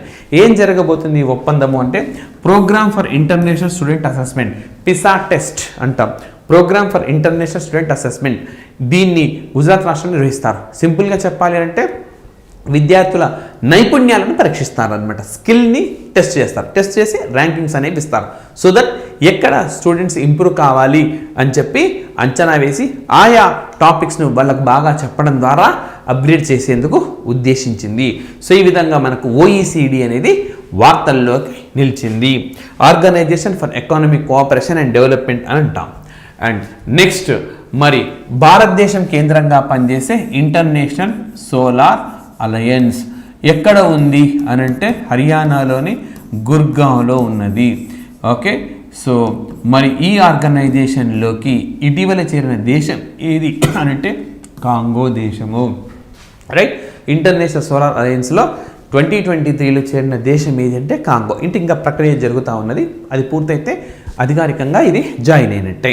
సో ఈ విధంగా ఇంటర్నేషనల్ సోలార్ అలయన్స్ కూడా మనకు వార్తల్లోకి వచ్చింది. రైట్. నెక్స్ట్ ఇప్పటిదాకా మనం ఇంటర్నేషనల్ ఆర్గనైజేషన్స్ చూసినాము. సో ఇప్పుడు ఇంటర్ గవర్నమెంటల్ ఆర్గనైజేషన్స్ చూస్తామన్నమాట. సో అంటే ప్రభుత్వాల కలయికతో ఏర్పడినాయి. ఇంతకుముందేమో హెడ్ క్వార్టర్స్ అవన్నీ ఉంటాయి. సో ఇప్పుడు మనం చెప్పుకోబోయే వాటికి కొన్నింటికి హెడ్ క్వార్టర్స్ ఉండవు అన్నమాట. అలాంటి వ్యవస్థలను, అలాంటి ఆర్గనైజేషన్స్ మనం ఇప్పుడు ఈ 2 నెలల్లో జనవరి ఫిబ్రవరి 23లో ఎందుకు వార్తల్లో ఉన్నాయి చూద్దాం. సో అందులో ఫస్ట్ది మనకు వాసనార్ అరేంజ్మెంట్, రైట్. సో ఈ వాసనార్ అరేంజ్మెంట్కి భారతదేశం నేతృత్వం వహిస్తుంది. ఎప్పుడు భారతదేశం ఎన్నికైంది అని అంటే 2023 జనవరి 1న నాయకత్వానికి శ్రీకారం చుట్టింది. ఈ ఆర్గనైజేషన్కు, ఈ అగ్రిమెంట్కు, ఈ అరేంజ్మెంట్కు, ఈ ఏర్పాటుకు భారతదేశం ఎప్పటి నుంచి నాయకత్వం వహిస్తుంది అంటే జనవరి 1, 2023 నుంచి. ఎప్పుడు ఎన్నికైంది అని అంటే 1 డిసెంబర్ 2022 నాడు భారత్ నాయకత్వానికి ఎన్నికైంది. బాధ్యతలు స్వీకరించింది మాత్రం 1 జనవరి 2023. ఇది ఆయుధాల ఎగుమతికి సంబంధించింది. ఇష్టారీతిన ఆయుధాలు ఎగుమతి చేయకుండా నియంత్రణ చేస్తూ ఉంటుంది. ఎన్ని దేశాలకు సభ్యత్వం ఉన్నది ఇందులో అంటే 42 దేశాలకు సభ్యత్వం అనేది ఉన్నది. సో ఈ విధంగా భారతదేశం ప్రస్తుతం వాసనార్ అరేంజ్మెంట్కు నేతృత్వం వహిస్తూ ఉంది, రైట్. అండ్ నెక్స్ట్ మనకు మరొక ప్రభుత్వాల కలయికతో ఏర్పడిన ఆర్గనైజేషన్ ఏదంటే యూరోపియన్ యూనియన్. ఎందుకు యూరోపియన్ యూనియన్? 27 దేశాల కూటమి ఇది. 27 దేశాల కూటమి అయిన యూరోపియన్ యూనియన్ ఎందుకు వార్తల్లో ఉంది అని అంటే క్రొయేషియా అనే దేశము ఈ యూరోపియన్ యూనియన్కి సంబంధించిన కామన్ కరెన్సీని నేను యాక్సెప్ట్ చేస్తాను అని చెప్పింది. ఈ యూరోపియన్ యూనియన్కి చెందిన స్కింజన్ ఏరియాలో చేరుతాను అని చెప్పింది. సో 2 అంశాలు చెప్పింది ఇక్కడ క్రొయేషియా. ఏంటి? ఈ కామన్ కరెన్సీని యాక్సెప్ట్ చేస్తా, షెంజన్ ఏరియాలో చేరుతాను అని చెప్పింది. సో ఏంటి ఈ కాన్సెప్ట్ అని అంటే, సో మనకు యూరోపియన్ యూనియన్లో 27 దేశాలు ఉన్నాయి. ఈ 27 దేశాల్లో కొన్ని దేశాలు ఈ కరెన్సీని యాక్సెప్ట్ చేయవు. అదేవిధంగా ఈ 27 దేశాలు యూరోపియన్ యూనియన్లో ఏవైతే ఉన్నాయో ఆ దేశాలు అక్కడ వీసా అక్కర్లా, ఎవరు ఎప్పుడు కావాలంటే అప్పుడు ఆ దేశాలకు వెళ్ళొచ్చు. మన దేశంలో ఒక రాష్ట్రం నుంచి ఇంకో రాష్ట్రానికి ఏ విధంగా స్వేచ్ఛగా వెళ్తామో ఆ విధంగా ఇక్కడ కూడా వెళ్ళేందుకు అవకాశం అనేది కల్పిస్తారు. అట్లా చేరడాన్ని స్కింజన్ ఏరియా అని అంటారు. సో క్రొయేషియా అనేది యూరోపియన్ యూనియన్లో భాగంగా ఉంది, కానీ కరెన్సీని ఉపయోగించడం లేదు, స్కింజన్ ఏరియాలో లేదు. ఇప్పుడు ఆ రెండింటిని చేసింది. అంటే యూరోపియన్ యూనియన్ కరెన్సీ అయిన యూరోను క్రొయేషియా యాక్సెప్ట్ చేస్తుంది. అదేవిధంగా యూరోపియన్ యూనియన్ స్కింజన్ ఏరియాలో చేరింది అంటే క్రొయేషియా దేశానికి ఈ 27 దేశాల వాళ్ళు ఎప్పుడు కావాలంటే అప్పుడు వస్తారు, ఎప్పుడు కావాలంటే అప్పుడు వెళ్తారు. క్రొయేషియా వాసులు ఈ దేశాలకు ఎప్పుడు కావాలంటే అప్పుడు వెళ్ళొచ్చు. ఆ విధంగా మనకు యూరోపియన్ యూనియన్ అనేది ఒక అంశం రీత్యా వార్తల్లో ఉంది. మరి రెండవ అంశం రీత్యా యూరోపియన్ యూనియన్ ఎందుకు వార్తల్లో ఉంది అని అంటే ఫేస్బుక్ పేరెంట్ కంపెనీ మెటా ఈ ఆర్గనైజేషన్ పైన ఒక జరిమానా విధించింది 390 మిలియన్ యూరోలు, రైట్. సో 390 మిలియన్ యూరోల మేర జరిమానా విధించింది. ఎందుకు అంటే మరి ప్రైవసీని ఉల్లంఘించింది, ప్రైవసీని. సో అంటే ఆయా దేశాల్లో, యూరోపియన్ దేశాల్లో ప్రైవసీకి విఘాతం కలిగించరాదు. అంటే నా డేటా అనేది రివీల్ కారాదు. సో నా డేటా రివీల్ అయిందంటే నాకు ప్రమాదం అనమాట. సో ఆ విధంగా ఇలాంటి ప్రైవసీని ఇది ఉల్లంఘించినందుకు ఆ మేరకు జరిమానా విధించింది. ఈ విధంగా యూరోపియన్ యూనియన్ రెండోసారి వార్తల్లోకి వచ్చింది. అండ్ మూడోసారి ఎందుకు వార్తల్లోకి వచ్చింది అంటే విండ్సర్ ఫ్రేమ్వర్క్. విండ్సర్ ఫ్రేమ్వర్క్ అనే ఒప్పందం ద్వారా వచ్చింది. విండ్సర్ ఫ్రేమ్వర్క్ ఎవరెవరికి మధ్య కుదిరింది? యూరోపియన్ యూనియన్కు యూకేకు మధ్య కుదిరింది. సో దీనికి సంబంధించి కొంత మ్యాప్ ద్వారా మనం అర్థం చేసుకుందాము. సో మనకు గ్రేట్ బ్రిటన్ అని అంటే ఇంగ్లాండ్, వేల్స్, స్కాట్లాండ్ ఈ మూడింటికి కలిపి గ్రేట్ బ్రిటన్ అంటాం. ఈ మూడే గ్రేట్ బ్రిటన్ అంటే ఇంగ్లాండ్, వేల్స్, స్కాట్లాండ్. కానీ మనము ఇక్కడ కనబడుతున్న నార్థన్ ఐలాండ్ ఈ నార్థన్ ఐలాండ్ మొత్తం గ్రేట్ బ్రిటన్తో కలిపితే దీన్ని యూకే అంటాం అన్నమాట. Northern Ireland, Scotland, Wales, England ఇవన్నీ కలిపితే యూకే అవుతుంది, రైట్. సో అయితే ఈ నార్థన్ ఐలాండ్ గతంలో ఈ ఐర్లాండ్తో కలవాలి అని చెప్పి ఎన్నోసార్లు భావించింది. సో కానీ ఈ భాగాన్ని వదులుకొని ఇష్టం లేని యూకే ఏం చేసిందంటే ఈ 2 దేశాల మధ్య స్వేచ్ఛా వాణిజ్యాన్ని అనుమతించింది. స్వేచ్ఛా వాణిజ్యం. అయితే ఎప్పుడైతే యూకే మనకు ఈ యూరోపియన్ యూనియన్ నుంచి నిష్క్రమించిందో అప్పుడు ఇక్కడ యూరోపియన్ యూనియన్ దేశాలు ఏం చేసినాయంటే ఇక్కడ మా ప్రాంతంలోకి రావాలంటే మీరు కస్టమ్స్ డ్యూటీ కట్టాలి అని చెప్పి నిబంధన విధించినాయి, అంతే కదా. సో ఈ ఐర్లాండ్ ఏమో యూరోపియన్ యూనియన్లో భాగంగా ఉంది, ఇదేమో లేదు. కాబట్టి నువ్వు సభ్యత్వం ఉన్నప్పుడు స్వేచ్ఛగా వస్తువులు అటు ఇటు తిరగవచ్చు. ఇప్పుడు సభ్యురాలి కాదు కదా, నువ్వు తిరగడానికి వీలు లేదు అని చెప్పింది. సో కాబట్టి ఇక్కడ బ్యారియర్స్ పెట్టింది. కానీ ఇక్కడ బ్యారియర్స్ పెట్టడం వల్ల యూకేకి ఏంటి ఇబ్బంది అని అంటే, నార్థన్ ఐర్లాండ్, రిపబ్లిక్ ఐర్లాండ్ మళ్ళీ ఒకటి అవ్వాలని చూస్తాయి. ఎంతో కాలంగా అవి రెండు ఒకటి కావాలని చూస్తున్నాయి. వేర్పాటువాదం కాకుండా యూనిఫికేషన్ దిశగా అవి కోరుతున్నాయి. మమ్మల్ని కలిపేసి ఒక దేశంగా ప్రకటించాలని కోరుతున్నాయి. కానీ ఈ ఏరియాను వదులుకోలేని యూకే ఏం చేసింది అని అంటే, ఇప్పుడు ఈ విధంగా ఇక్కడ బ్యారియర్స్ అనేవి పెడితే మళ్ళీ ప్రాబ్లమ్స్ అనేవి వస్తాయి. రైట్, మళ్ళీ వీళ్ళిద్దరు మేము ఒకటి కావాలి, యూకే నుంచి విడిపోతామంటాయి. అట్లా ఇష్టం లేని యూకే ఏం చేసింది అని అంటే, ఒక విండ్సర్ అగ్రిమెంట్ను కుదుర్చుకుంది. ఎవరితో? యూరోపియన్ యూనియన్తో. ఏం చేస్తుంది? ఇక్కడి నుంచి సముద్రం గుండా వచ్చే వస్తువులకు ఇక్కడ పన్ను విధిస్తారు, కానీ ఇక్కడి నుంచి వచ్చే వస్తువులకు పన్ను విధించారు. ఇక్కడి నుంచి స్వేచ్ఛగా వెళ్ళిపోయే అవకాశం అనేది ఉంటుందన్నమాట. అంటే ఓకే, మీకు ఐర్లాండ్ ఏరియాతో వచ్చే వస్తువులపైన, ఐర్లాండ్ ఏరియాలోకి వచ్చేవి, ఐర్లాండ్ నుంచి వెళ్ళేవి, వీటికి ఎలాంటి అడ్డంకులు క్రియేట్ చేయరు. సో నో బ్యారియర్స్ అన్నమాట, ఎలాంటి అడ్డంకులను క్రియేట్ చెయ్యరు. సో ఆ విధంగా కుదిరిన ఒప్పందమే విండ్సర్ ఒప్పందము. రైట్, సో ఇది మ్యాప్ ద్వారా మీకు అర్థమైంది అనుకుంటున్నా. అండ్ నెక్స్ట్ ఇష్యూస్కి వెళ్తే కానీ మనము, సో ఓకే, మనకు అమెరికా కేంద్రంగా పనిచేసే మరొక organisation international organisation, okay, International Association of Chiefs of Police. Okay, police వ్యవస్థలో ఉండే చీఫ్స్ అందరూ కలిసి ఏర్పాటు చేసుకున్న ఆర్గనైజేషన్ అన్నమాట. ఇది అమెరికా కేంద్రంగా పనిచేస్తుంటుంది. సో ఇప్పటిదాకా మనం యూరోపియన్ యూనియన్ కేంద్రంగా పనిచేసేవి చూసినాము, యూరోపియన్ యూనియన్ చూసినాము. అదేవిధంగా ఓకే, మనం వ్యాసనార్ అరేంజ్మెంట్ అని ఒకటి చూసినాము, దానికి హెడ్ క్వార్టర్ అంటూ లేదు. సో ఇప్పుడు మనకు ఓకే, అమెరికా కేంద్రంగా పనిచేసే International Association of Chiefs of Police. వీళ్ళు ఏం చేశారంటే, మనకు ఓకే నిజత్ అనే క్యాంపెయిన్కు, ఓకే, ఛత్తీస్గఢ్ రాష్ట్రంలో నిర్వహిస్తున్న నిజత్ అనే ఒక ప్రచారానికి అవార్డు ఇచ్చినారు, leadership in crime prevention. So Nijat అనేది దేనికి ఉద్దేశించింది అంటే, మద్యము, మాదక ద్రవ్యాలు వీటికి దూరంగా ఉండాలి అని చెప్పి చేసిన ప్రచారం. ఎవరు ప్రచారం చేశారు? పోలీసులు ప్రచారం చేశారు. ఏ పేరుతో చేశారు? నిజత్ అనే పేరుతో. కాబట్టి దీనికి అవార్డు అనేది దక్కింది. సో నిజత్ అనే ఒక అంశానికి ఈ అవార్డు అనేది దక్కింది అనమాట. ఎవరు ఇచ్చినారు అంటే, International Association of Chiefs of Police ఇచ్చింది. రైట్ అండ్ రైట్, ఇవి మనం ఓకే డిస్కస్ చేసిన అంశాలు ఇప్పటి వరకు. అండ్ అదేవిధంగా మనకు గ్లోబల్ సౌత్ సమ్మిట్ అనేది మరొకటి జరిగింది, global south summit. So global south summit అంటే ఏంటి? అసలు గ్లోబల్ సౌత్ అని అంటే పారిశ్రామికీకరణకు అంత వేగంగా జరిగిన దేశాల కూటమి అన్నమాట. సో మనకు ఇండస్ట్రియలైజేషన్ లేదా పారిశ్రామికీకరణ అంటాం. ఓకే, పారిశ్రామికీకరణ, ఇండస్ట్రియలైజేషన్ అంటాం. సో ఇది లేటుగా స్టార్ట్ అయింది. ఎక్కడ లేటుగా స్టార్ట్ అయింది? యూరోప్లో కాకుండా ఇతర దేశాల్లో లేటుగా స్టార్ట్ అయింది. అలా ఆలస్యంగా పారిశ్రామికీకరణ జరిగిన దేశాలన్నీ కలిసి ఏర్పాటు చేసుకున్నది మనకు గ్లోబల్ సౌత్. మరి ఈ ఆర్గనైజేషన్ సంబంధించిన సమావేశం మనకు 12th, 13th జనవరిన భారతదేశం నాయకత్వంలో నిర్వహించిన వర్చువల్గా జరిగింది. అయితే భారతదేశమే దీనికి నాయకత్వం వహించింది. సో ఏం చెప్పినారు భారత ప్రధాని? Your voice is India's voice, your priorities are India's priorities. అంటే మీ గొంతుకే భారత గొంతుగా, మీ ప్రాధాన్యాలే భారత ప్రాధాన్యాలు, కలిసి పరస్పరం సహకరించుకుందాం, పారిశ్రామికీకరణను వృద్ధి చెందిద్దాం, అదేవిధంగా ఓకే కరోనా లాంటి మహమ్మారులను అడ్డుకుందాము అని చెప్పి ఓకే ఆయన పిలుపునిచ్చారు. 12th, 13th జరిగింది global south summit. And next అదేవిధంగా I2U2 అంటే ఇండియా, ఇజ్రాయిల్, USA, UAE ఈ 4 దేశాలతో కలిసి ఏర్పడిన వ్యవస్థనే I2U2. ఈ I2U2నే వెస్ట్రన్ క్వాడ్ అని కూడా అంటారు. సో వైస్ మినిస్ట్రల్ స్థాయి అంటే ఓకే భారతదేశంలో అయితే వైస్ మినిస్టర్ అంటూ లేరు, బట్ లైక్ మనకు మంత్రుల్లో కార్యదర్శి స్థాయి అనుకోవచ్చు. కార్యదర్శి స్థాయి మీటింగ్ అనేది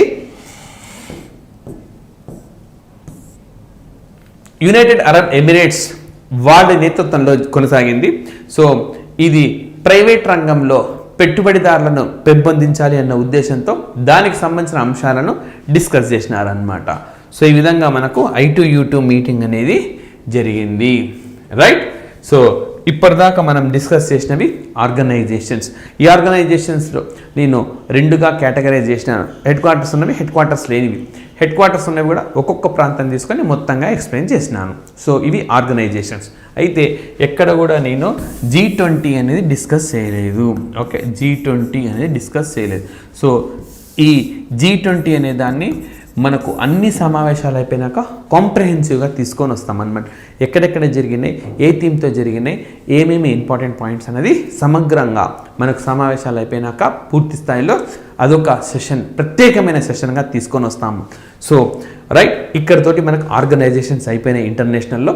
ఇప్పుడు రెండవ అంశానికి వెళ్తున్నాను.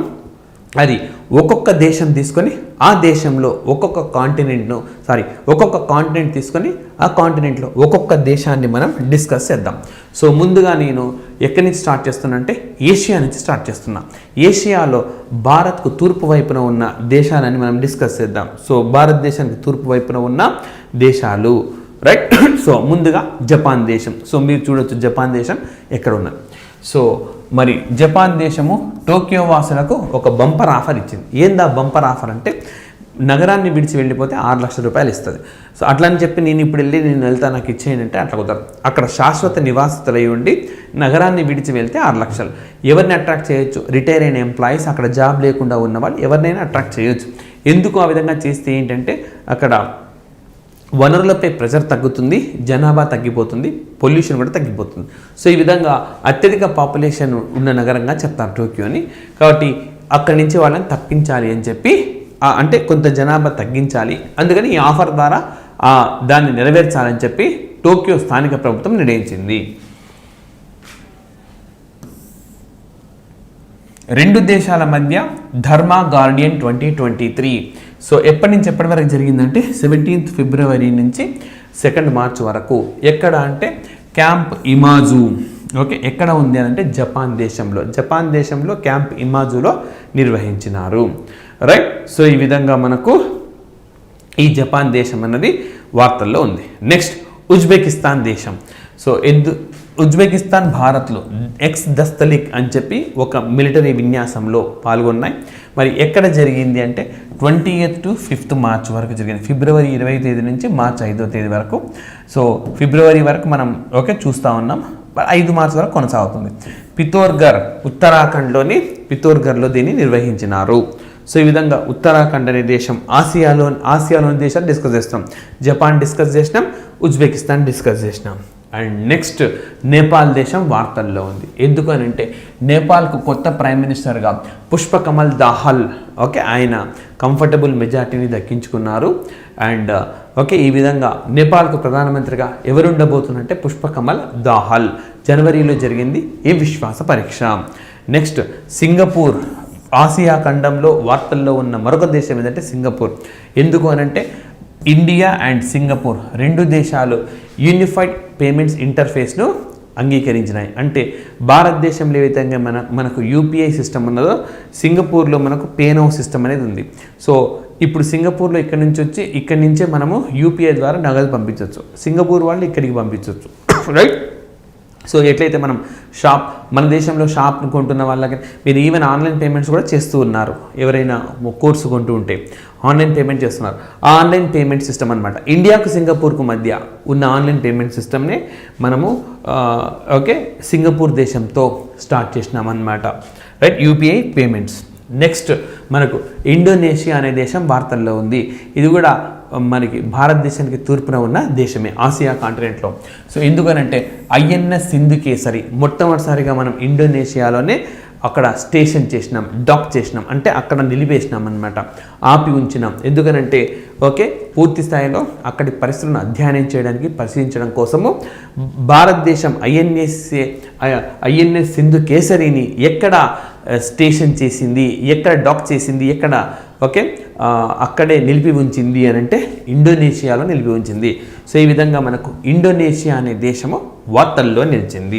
And next Sri Lanka, right. So Sri Lanka and భారత హై కమిషన్ రెండు కూడా ఒక ఒప్పందాన్ని కుదుర్చుకున్నాయి.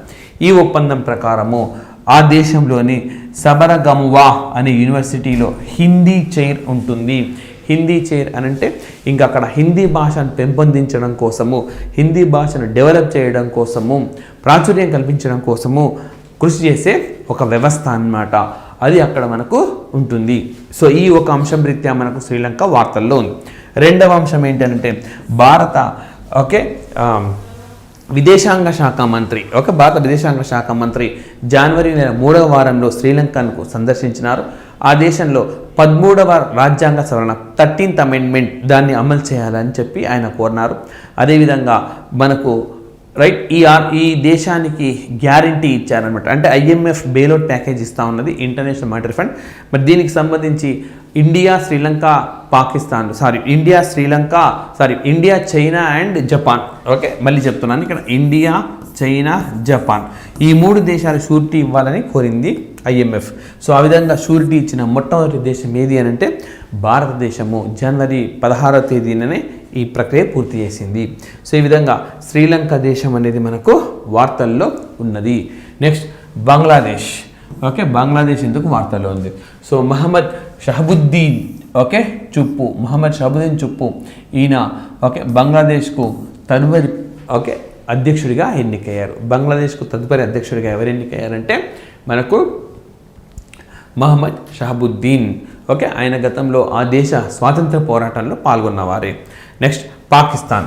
సో ఇండియా పాకిస్తాన్ న్యూక్లియర్ ఇన్స్టాలేషన్స్ను ప్రిజనర్స్ను సమావేశం పంచుకుంది. సో ఇది ఏం లేదు, చాలా ఇంపార్టెంట్ మనకు. సో ప్రతి సంవత్సరము జనవరి 1వ తేదీన అండ్ ప్రతి సంవత్సరము జూలై 1వ తేదీన భారత్ పాకిస్తాన్లు తమ తమ దేశాల్లో ఉండే అణు కేంద్రాల గురించి సమాచారం పరస్పరం ఇచ్చుకుంటాయి. మన దేశంలో ఉండేవి మనం ఇస్తాం, వాళ్ళ దేశంలో ఉండే వాళ్ళు ఇస్తాం. సో 2 దేశాల మధ్య యుద్ధం జరిగితే ఈ అణు కేంద్రాలపైన దాడి చేయరాదు. నెక్స్ట్ 3వ దేశం ఏదైనా దాడి చేయడానికి వస్తే ఆ దేశాలకు అణు కేంద్రాలపైన దాడి చేయడంలో మరొక దేశం సహకరించగలదు. ఇప్పుడు మన పైన చైనా దాడికి వచ్చిందనుకోండి, మన అణు కేంద్రాలపైన దాడి చేసేలా చైనాను పాకిస్తాన్ ప్రోత్సహించరాదు అన్నమాట. సో ఆ విధంగా ప్రతి సంవత్సరము ఈ డేట్ నాడు వీటిని ఎక్స్చేంజ్ చేసుకుంటారు. అదేవిధంగా జైల్లో ఉండే వ్యక్తులకు సంబంధించిన సమాచారాన్ని అంటే మన దేశంలో ఉన్న పాకిస్తాన్ పౌరులు, పాకిస్తాన్ జైల్లో ఉన్న భారత పౌరులకు సంబంధించిన సమాచారాన్ని పరస్పరం తెలుసుకుంటారు. ఈ విధంగా మనకు గతంలో కుదిరిన అగ్రిమెంట్ మేరకు ఈ విధంగా ఉంటారు. అదేవిధంగా 2 దేశాల మధ్య మనకు 1960 సెప్టెంబర్ 19న సింధు నది జలాల ఒప్పందం కుదిరింది, ఇండస్ వాటర్ ట్రీటీ. ఈ ఇండస్ వాటర్ ట్రీటీకి సంబంధించి ఇది కుదిరి చాలా కాలం అయిపోయింది కాబట్టి సమీక్షించుకుందాం రమ్మని చెప్పి భారతదేశము ఒక నోటీస్ను పాకిస్తాన్కి ఇచ్చింది. అందుకని మనకి ఈ ట్రీటీ ఒకటి వార్తల్లోకి వచ్చింది. Next China. సో భారతదేశానికి నార్త్ ఈస్ట్ ఈశాన్యంలో ఉన్న దేశం. China become the first country in Asia and second in world to launch hydrogen power train. So హైడ్రోజన్తో నడిచే రైళ్లను కలిగి ఉన్న ప్రపంచపు 2వ దేశంగా, ఆసియా మొదటి దేశంగా నిలిచింది. మరి ప్రపంచపు మొదటి దేశం ఏది అని అంటే జర్మనీ. ప్రపంచపు మొదటి దేశం ఏది అంటే Germany. And next China population మొదటిసారిగా 1961 తర్వాత తగ్గింది. 1961 తర్వాత చైనా జనాభా మొట్టమొదటిసారిగా తగ్గుదలను చూపించింది. ఎప్పుడంటే ఇప్పుడే. రైట్. నెక్స్ట్ మరి అదేవిధంగా భారతదేశానికి 65 పెట్రోలింగ్ పాయింట్స్ ఉన్నాయి చైనాకు భారత ఆధీనంలో. వీటిలో 26ని చైనా ఆక్రమించుకుందని చెప్పి తాజాగా డీజీపీల కాన్ఫరెన్స్లో ప్రకటించారు. సో డీజీపీల కాన్ఫరెన్స్ నేను జాతీయ అంశాలు డిస్కస్ చేస్తాను. సో ఎందుకు అనంటే ఇటీవలి కాలంలో వాతావరణ పరిస్థితుల దృష్ట్యా భారతదేశం ఆ 26 పెట్రోల్ పాయింట్స్లకు వెళ్ళలేకపోయింది. దీంతో దాన్ని చైనా ఆక్రమించుకుందని చెప్పి ప్రభుత్వం డీజీపీల కాన్ఫరెన్స్ ప్రకటించింది. నెక్స్ట్ వియత్నాం దేశం. వియత్నాం దేశానికి సంబంధించిన ఆ దేశపు ప్రెసిడెంట్ ప్రెసిడెంట్ ఈయన గుయాన్ జాన్ ఈయన రాజీనామా చేసినారు. అవినీతి ఆరోపణ రావడంతో ఆయన రాజీనామా చేయాల్సి వచ్చింది. సో ఈ విధంగా మనకు వియత్నాం దేశం వార్తల్లోకి వచ్చింది. నెక్స్ట్ మరి భారతదేశానికి పశ్చిమం వైపు ఉండే దేశాలు కొన్ని చూస్తే యునైటెడ్ అరబ్ ఎమిరేట్స్. రైట్. ఎందుకు అనంటే Indian Air Force participating in exercise Desert Flag 8-110 hosted by UAE. So United Arab Emirates నిర్వహించిన డెజర్ట్ ఫ్లాగ్ అనే ఎక్సర్సైజ్ సో మనకు ఫిబ్రవరి 27 నుంచి మార్చ్ 17 వరకు కొనసాగుతూ ఉన్న దీనిలో భారతదేశం కూడా పార్టిసిపేట్ చేసింది. సో మనకు డెజర్ట్ ఫ్లాగ్ 8 ఎక్కడ జరిగింది అని చెప్పి అడుగుతారు. యుఏఈలో యునైటెడ్ అరబ్ ఎమిరేట్స్లో జరిగింది. రైట్. సో ఈ విధంగా మనకు ఆసియాలోని యుఏఈ కూడా వార్తల్లోకి వచ్చింది. అండ్ నెక్స్ట్ మనకు ఇక నార్త్ అమెరికన్ కాంటినెంట్కి వెళ్దాం, ఉత్తర అమెరికా కాంటినెంట్కి వెళ్దాం. అక్కడ ఏమేమి దేశాలు వార్తల్లోనే. న్యాచురల్గా అమెరికా ఎప్పటికీ వార్తల్లో ఉండనే ఉంటుంది. మరి ఎందుకు వార్తల్లో ఉందంటే భారత సంతతికి సంబంధించిన Sikh woman Manpreet Monica Singh. Okay, Manpreet Singh hockey క్రీడాకారులు ఉన్నాడు, మధ్యలో మోనికా పెట్టేస్తే అక్కడ సిక్ మతానికి సంబంధించి భారత సంతతికి చెందిన వ్యక్తి అమెరికాలో ఉన్నారు, Manpreet Monica Singh. Okay, first ever female Sikh judge in the USA. Okay, అమెరికాలో మొట్టమొదటి సిక్ జడ్జిగా, సిక్ సామాజిక వర్గానికి సంబంధించిన జడ్జిగా బాధ్యతలను స్వీకరించారనమాట. రైట్. నెక్స్ట్ అదేవిధంగా మనకు రైట్ 18th 19th సెంచరీకి చెందిన పైగా టోమ్స్ ఉన్నాయి. ఎక్కడున్నాయంటే హైదరాబాద్లో. సో మనకు ఓకే రాజధాని ప్రాంతం తెలంగాణ రాజధాని హైదరాబాద్. ఇంకా మాటకు వస్తే తెలుగు రాష్ట్రాల్లో ఉమ్మడి రాజధాని హైదరాబాద్. 24 వరకు అది ఉమ్మడి రాజధాని కాబట్టి హైదరాబాద్లో పైగా టోమ్స్ ఉన్నాయి కదా, దీనికి ఆర్థిక సాయంగా $250,000 అనమాట.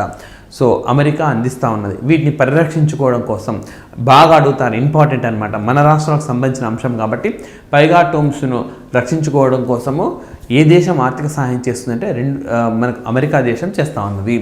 నెక్స్ట్ ఇదే హైదరాబాద్కి సంబంధించిన అరుణా మిల్లర్ ఓకే అని ఈమె ఓకే ఈ యుఎస్ స్టేట్ మ్యారీల్యాండ్, అమెరికాలో ఒక రాష్ట్రమైన మ్యారీల్యాండ్కి లెఫ్టినెంట్ గవర్నర్గా ఎన్నికయ్యారు. సో ఈ ఘనత సాధించిన మొట్టమొదటి భారతీయ అమెరికన్ రాజకీయ నాయకురాలిగా ఆమె ఒక సరికొత్త రికార్డు క్రియేట్ చేశారు.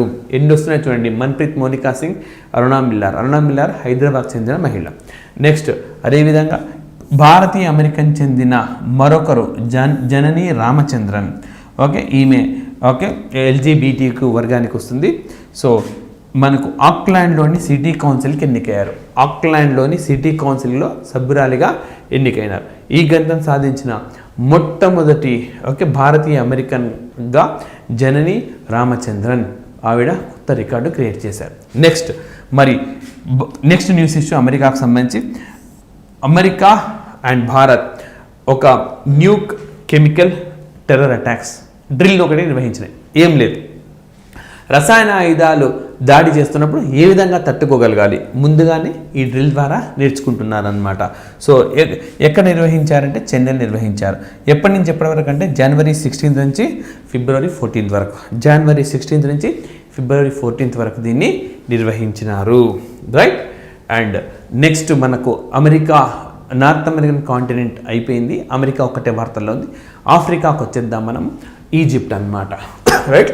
సో మరి ఈజిప్ట్ అనే దేశానికి సంబంధించి 2 దేశాలకు చెందిన సైన్యం ఆర్మీ సైక్లోన్ 1 అనేది అన్ని నిర్వహించినారు. ఎప్పుడంటే జనవరి 14th నుంచి 14 రోజుల పాటు. ఎక్కడంటే రాజస్థాన్లోని జైసల్మేర్లో నిర్వహించినారు. సో సైక్లోన్ 1 ఎవరు నిర్వహించారంటే భారత్ అండ్ ఈజిప్ట్. ఎక్కడ అని అంటే జైసల్మేర్లో. ఎప్పటి నుంచి అంటే జనవరి 14 నుంచి. ఎన్ని రోజులు అంటే 14 రోజులు. రైట్. నెక్స్ట్ అదేవిధంగా ఈజిప్ట్ అధ్యక్షుడు అబ్దెల్ ఫతా ఎల్సిసి భారతదేశాన్ని అధికారికంగా జనవరి 24th నుంచి 26th వరకు పర్యటించినారు. జనవరి 24th నుంచి 26th వరకు అధికారికంగా పర్యటించినారు. అండ్ ఈ పర్యటనలో భాగంగానే ఆయన భారత గణతంత్ర వేడుకలకు ముఖ్య అతిథిగా హాజరైనాడు. ఈ సంవత్సరము భారత గణతంత్ర వేడుకలకు చీఫ్ గెస్ట్గా ఎవరు వచ్చినారంటే ఈజిప్ట్ అధ్యక్షుడు అబ్దెల్ ఫతా ఎల్సిసి వచ్చారు. ఇది ఈజిప్టు 2వ అంశం రీత్యా వార్తల్లో. 3వ అంశం రీత్యా వార్తల్లో ఉంది. ఐఐటి విద్యార్థులకు ఇద్దరికి ఈజిప్ట్ అధ్యక్షుడి చేతుల మీదుగా అవార్డు దక్కింది. ఎవరు వాళ్ళు అంటే నియాతి టోటలా అండ్ నీల్ కల్పేష్ కుమార్ పారిక్. నియాతి టోటలా, నీల్ కల్పేష్ కుమార్ పారిక్ వీళ్ళిద్దరికి. ఎందుకు వీళ్లకు వచ్చింది అని అంటే వీళ్ళిద్దరూ బ్లాక్ బిల్ యాప్ని డెవలప్ చేశారు. బ్లాక్ బిల్ యాప్ దేనికి సంబంధించిందంటే ఎలాంటి కాగితం కాకుండా రిసీటును యాప్ ద్వారానే అందించే ఒక ప్రక్రియ. సో దట్ కాగితాలు సేవ్ అవుతాయి. కాగితాలు సేవ్ అయితే చెట్లు కొట్టాల్సిన అవసరం ఉండదు. చెట్లు కొట్టట్లేదంటే పర్యావరణానికి మేలు చేస్తా ఉన్నాం. ఆ విధంగా వీళ్ళు డెవలప్ చేశారు. ఎవరు వీళ్ళు? స్టూడెంట్స్. ఏ ఆర్గనైజేషన్లో? ఐఐటిలో. ఎక్కడున్న ఐఐటి? ఇండోర్లో ఉన్న ఐఐటి. భారతదేశంలో మధ్యప్రదేశ్లో ఇండోర్లో ఉన్న ఐఐటి. ఈ ఇండోర్కు ఉన్న ప్రత్యేకత ఏంటంటే భారతదేశంలో ఐఐటి, ఐఐఎం ఈ రెండు ప్రతిష్టాత్మకమైన విద్యా సంస్థలను కలిగి ఉన్న ఏకైక నగరం ఏది అని అంటే ఇండోర్. సో ఈ విధంగా మనకు ఆఫ్రికాలోని ఈజిప్ట్ అనే దేశము వార్తల్లో ఉంది.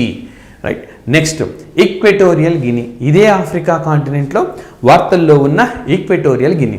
ఎందుకు వార్తల్లో ఉన్నది అని అంటే మరి మాన్యుల్లా రోకాబోటే ప్రైమ్ మినిస్టర్ అయ్యారు ఈ దేశానికి ప్రైమ్ మినిస్టర్ అయిన మొట్టమొదటి మహిళగా ఆమె ఒక సరికొత్త చరిత్రను సృష్టించినారు. సో ఈ విధంగా మనకు ఈక్వెటోరియల్ గిని వార్తల్లో ఉంది. మాన్యుల్లా రోకాబోటే ఏ దేశానికి ప్రధానమంత్రి అయ్యారని అడుగుతారు. ఈక్వెటోరియల్ గిని. నెక్స్ట్ నైజీరియా దేశం ఆఫ్రికాలో మరొకటి. రైట్. సో ఎందుకు అనంటే బోలా తినుబు ఆ దేశానికి ప్రెసిడెంట్ అయ్యాడు. ఇంకా బాధ్యతలు స్వీకరించలేదు ఆయన. సో కానీ ఇప్పటికే ఎవరు నైజీరియాకు అధ్యక్షుడిగా ఎన్నికైనట్టుగా అధికారికంగా ప్రకటించారంటే బోలా తినుబు. అయితే ఆయన ఎన్నికను విభేదిస్తున్న వాళ్ళు కూడా ఉన్నారు. సో చూడాలి ఏమవుతుందో. ఇంకా బాధ్యతలు స్వీకరించలేదు. రైట్. సో ఈ విధంగా ఆఫ్రికాలో నైజీరియా దేశం మనకు వార్తల్లో ఉంది. మరి ఇదే ఆఫ్రికాలో సౌత్ ఆఫ్రికా దక్షిణాఫ్రికా దేశం వార్తల్లో ఉంది. ఎందుకు అనంటే 12 చీతాలను మనం మధ్యప్రదేశ్లోని కునో నేషనల్ పార్క్ తీసుకొచ్చినాం. గతంలోనేమో 2022 సెప్టెంబర్ 17న మనం నమీబియా నుంచి తెచ్చుకున్నాం. సెప్టెంబర్ 17 ఆ రోజు భారత ప్రధాని నరేంద్ర మోడీ పుట్టినరోజు. మరి ఇవి సౌత్ ఆఫ్రికా నుంచి వచ్చినవి. ఇవి 17 ఫిబ్రవరి అనుకుంటా.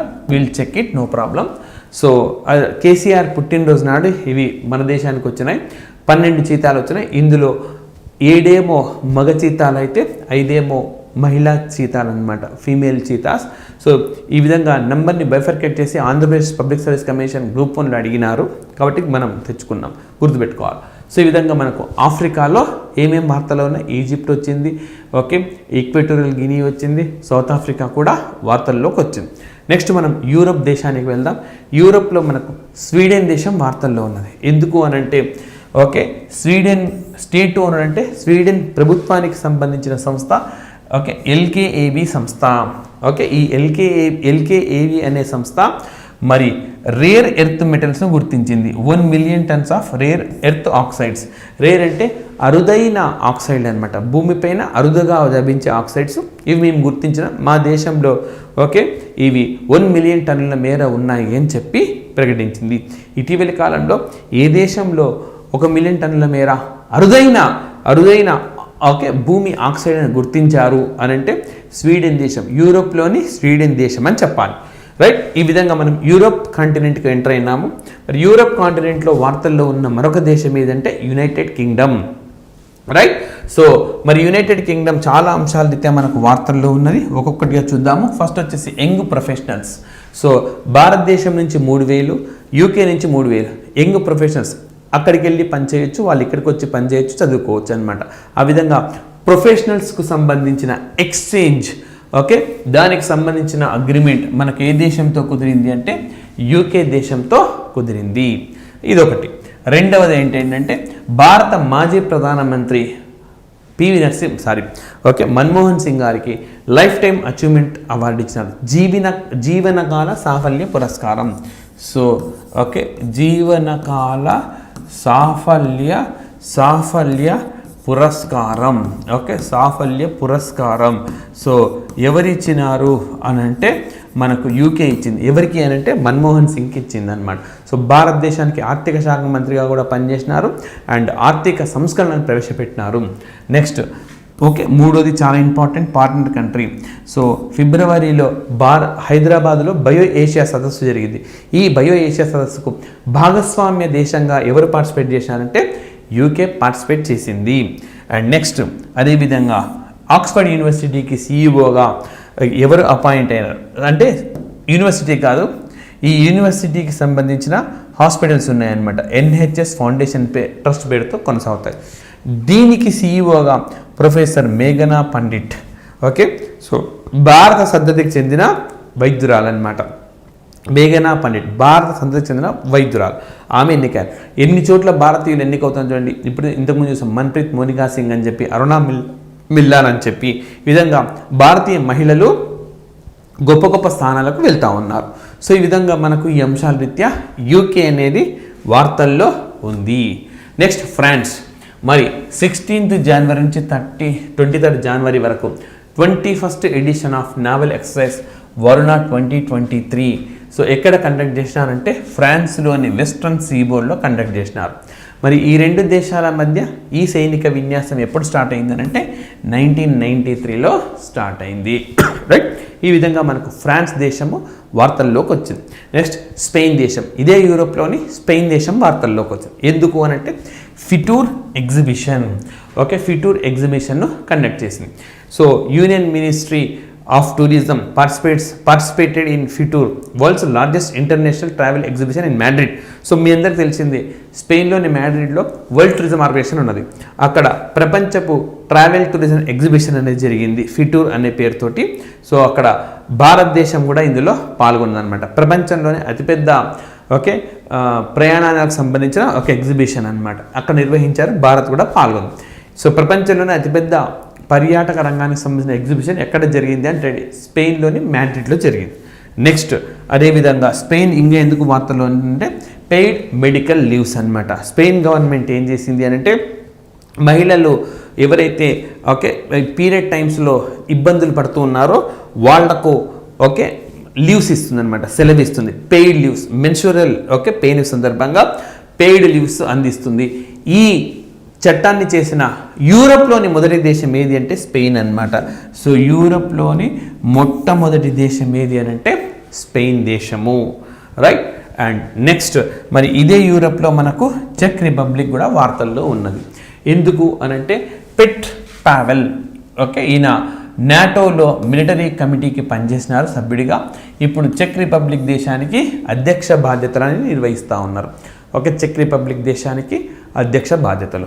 నెక్స్ట్ ఇదే యూరోప్లో రష్యా దేశం యుద్ధంలో నిమగ్నమై ఉన్నది అండ్ న్యూ స్టార్ట్ ట్రీటీ నుంచి బయటికి వచ్చింది. మరి ఈ న్యూ స్టార్ట్ ట్రీటీ ఎవరితో కుదిరింది అని అంటే అమెరికాతో కుదిరింది. 1991లో కుదిరింది, 1994లో అమల్లోకి వచ్చింది, 2009లో ముగిసింది. 1991లో కుదిరింది, 1994లో అమల్లోకి వచ్చింది అండ్ 2009లో ముగిసింది. 2009లో సార్ట్ పేరుతో మరొక అగ్రిమెంట్ కుదిరింది. ఆ తర్వాత 2011లో న్యూ స్టార్ట్ కుదిరింది. స్ట్రాటజిక్ ఆర్మ్స్ రిడక్షన్ ట్రీటీ, వ్యూహాత్మక ఆయుధాల తగ్గింపు ఒప్పందము, స్ట్రాటజిక్ ఆర్మ్స్ రిడక్షన్ ట్రీటీ అంటారు. దీని ప్రకారము రెండు దేశాల ఆయుధాలను తగ్గించుకుంటూ రావాలి. అయితే ఈ ఒప్పందం నుంచి ఇప్పుడు రష్యా నిష్క్రమించింది. కారణం ఏంటంటే విపరీతంగా రష్యా పైన ఆంక్షలు విధిస్తున్నారు. ఎందుకు రష్యా పైన ఆంక్షలు విధిస్తున్నారంటే ఉక్రెయిన్తో యుద్ధంలో పాల్గొని మానవ హక్కుల ఉల్లంఘనకు పాల్పడుతుందని చెప్పి ఆరోపణ ఆ దేశం పైన. అందుకని రష్యా దీని నుంచి ఉపసంహరించుకుంది. రైట్. అండ్ నెక్స్ట్ జర్మనీ దేశము. సో ఎందుకు అనంటే జర్మన్ ఛాన్సలర్ ఒలాఫ్ స్కోల్జ్ భారతదేశాన్ని సందర్శించారు. సో జర్మనీ ప్రభుత్వాధినేతను మనం ఛాన్సలర్ అనే పేరుతో పిలుస్తాం. ఆ విధంగా జర్మన్ ఛాన్సలర్ ఒలాఫ్ స్కోల్జ్ ఫిబ్రవరి 25-26వ తేదీన భారత్లో పర్యటించినారు. సో ఇంతకుముందు చూసాం ఈజిప్ట్ అధ్యక్షుడు వచ్చినారు. భారతదేశంలో జనవరిలో వచ్చిన అధ్యక్షుడు ఎవరు, ఫిబ్రవరిలో వచ్చింది ఎవరు, ఇట్లా అడుగుతారు మనకు. So right. మరి $5.2 బిలియన్ అగ్రిమెంట్ అనేది కుదిరింది. అదేవిధంగా సాంప్రదాయం పురాతన ఎప్పుడు టెక్నాలజీతో నిర్మించే సబ్మెరైన్లను భారత్కు 6 నిర్మించి ఇవ్వడానికి అంగీకరించిందనమాట. సో ఆ విధంగా మనకు జర్మనీ దేశం వార్తల్లో ఉంది. Next Ukraine. సో యుద్ధంలో నిమగ్నమై ఉన్నది, రష్యాతో ఇబ్బందులు ఎదుర్కొంటూ ఉన్నది. మరి యుఎస్ ప్రెసిడెంట్ అమెరికా అధ్యక్షుడు జో బైడెన్ సడన్గా ఉక్రెయిన్ క్యాపిటల్ కీవ్ను సందర్శించినారు. సో ఫిబ్రవరి 24, 2022లో యుద్ధం ప్రారంభమైంది. సో సుమారుగా అదే డేట్ నాడు ఆయన ఇక్కడ సందర్శించినారనమాట. సో సడన్ సర్ప్రైజ్ విజిట్, అగ్రదేశానికి సంబంధించిన అధ్యక్షుడు రావడం, రష్యాతో సంబంధాలు సరిగ్గా ఇబ్బందిగా ఉండడం, ఈ నేపథ్యంలో ఈ పర్యటన అనేది ప్రాధాన్యాన్ని సంతరించుకుంది. రైట్. నెక్స్ట్ మరి యూరోప్లో మరొక దేశము టర్కీ. సో ఎందుకు వార్తల్లో ఉందంటే టర్కీ సిరియా దేశాలను భూకంపం అనేది వణికించింది. ఒక్కసారిగా వచ్చిన ఈ భూకంపానికి రెండు దేశాలు విలవిల్లాడాయి. పర్టికులర్గా టర్కీలో నగరాల్లోని భవనాలే కుప్పగూలిపోయినాయి. మరి భారతదేశం కూడా తన వంతు సాయంగా ఆపరేషన్ దోస్తును నిర్వహించింది. So okay, Turkey and Russia దేశాల్లో ఇబ్బందికరమైన పరిస్థితులు ఎదుర్కొంటున్నప్పుడు, భూకంపం వచ్చి ఇబ్బందులు ఎదుర్కొంటున్నప్పుడు ఏ పేరుతో భారతదేశము ఆదుకుంది అంటే ఆపరేషన్ దోస్త్ పేరుతో ఆదుకుంది. Next Cyprus. సో సైప్రస్ దేశం యూరోప్లోని మరొక దేశం. ఇది కూడా వార్తల్లోకి వచ్చింది. ఎందుకనంటే నికోస్ క్రిస్టోడౌలైడ్స్ అనే వ్యక్తి ఈ దేశానికి అధ్యక్షుడిగా ఎన్నికైనాడు. సైప్రస్ దేశానికి కొత్త అధ్యక్షుడు ఎవరంటే నికోస్ క్రిస్టోడౌలైడ్స్ అండ్ ఆయన అధ్యక్షుడిగా ఎన్నికైనారు సైప్రస్ దేశానికి. నెక్స్ట్ మనకి ఇంకా ఆస్ట్రేలియా కాంటినెంట్. అన్ని కాంటినెంట్స్కి వెళ్ళాము, ఇంకా ఆస్ట్రేలియా కాంటినెంట్ ఉంది. సో చూడండి, ఈ ఆస్ట్రేలియా కాంటినెంట్లో మనకు బెలిండా అనే ఒక క్రికెటర్ ఉన్నారు. ఆస్ట్రేలియా దేశానికి చెందిన మహిళా క్రికెటర్ బెలిండా క్లార్కన్. సో ఈమె స్టాచ్యూ అంటే ఈమె విగ్రహాన్ని సిడ్నీ క్రికెట్ గ్రౌండ్లో ఏర్పాటు చేయనున్నారు. సో ఈ ఘనతను దక్కించుకోనున్న మొట్టమొదటి మహిళా క్రికెటర్ ఎవరనంటే బెలిండా క్లార్కన్. నెక్స్ట్ మరి అదేవిధంగా ఆస్ట్రేలియా అనేది ఒక రిపబ్లిక్ కంట్రీ కాదు, అంటే గణతంత్ర దేశం కాదు. ఈ దేశం రాచరిక వ్యవస్థలో ఉన్నది.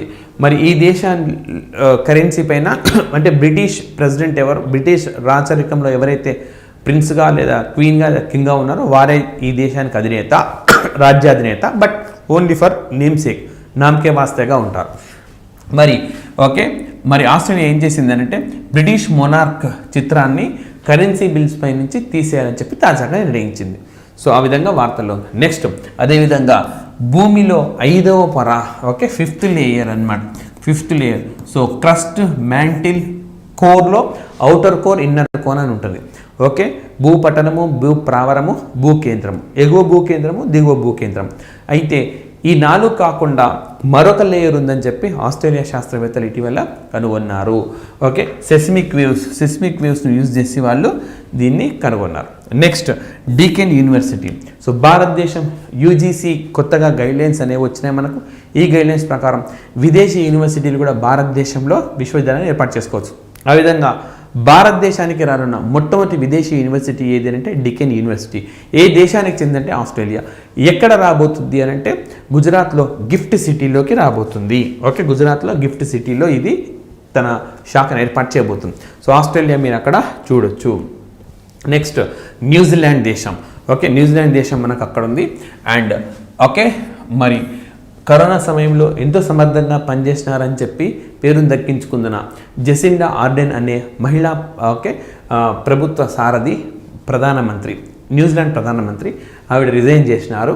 అండ్ ఆవిడ ప్లేస్లో ఎవరు మనకు వచ్చారంటే క్రిస్ హిప్కిన్స్ ఆమె ప్లేస్లో ప్రధానమంత్రిగా బాధ్యతలు స్వీకరించారు. నెక్స్ట్ అదేవిధంగా న్యూజిలాండ్ దేశంలో సైక్లోన్ గ్యాబ్రియెల్లీ విజృంభిస్తుండడంతో అత్యవసర పరిస్థితిని ప్రకటించారు, ఎమర్జెన్సీని ప్రకటించినారు. ఈ విధంగా మనకు న్యూజిలాండ్ న్యూస్లో ఉంది.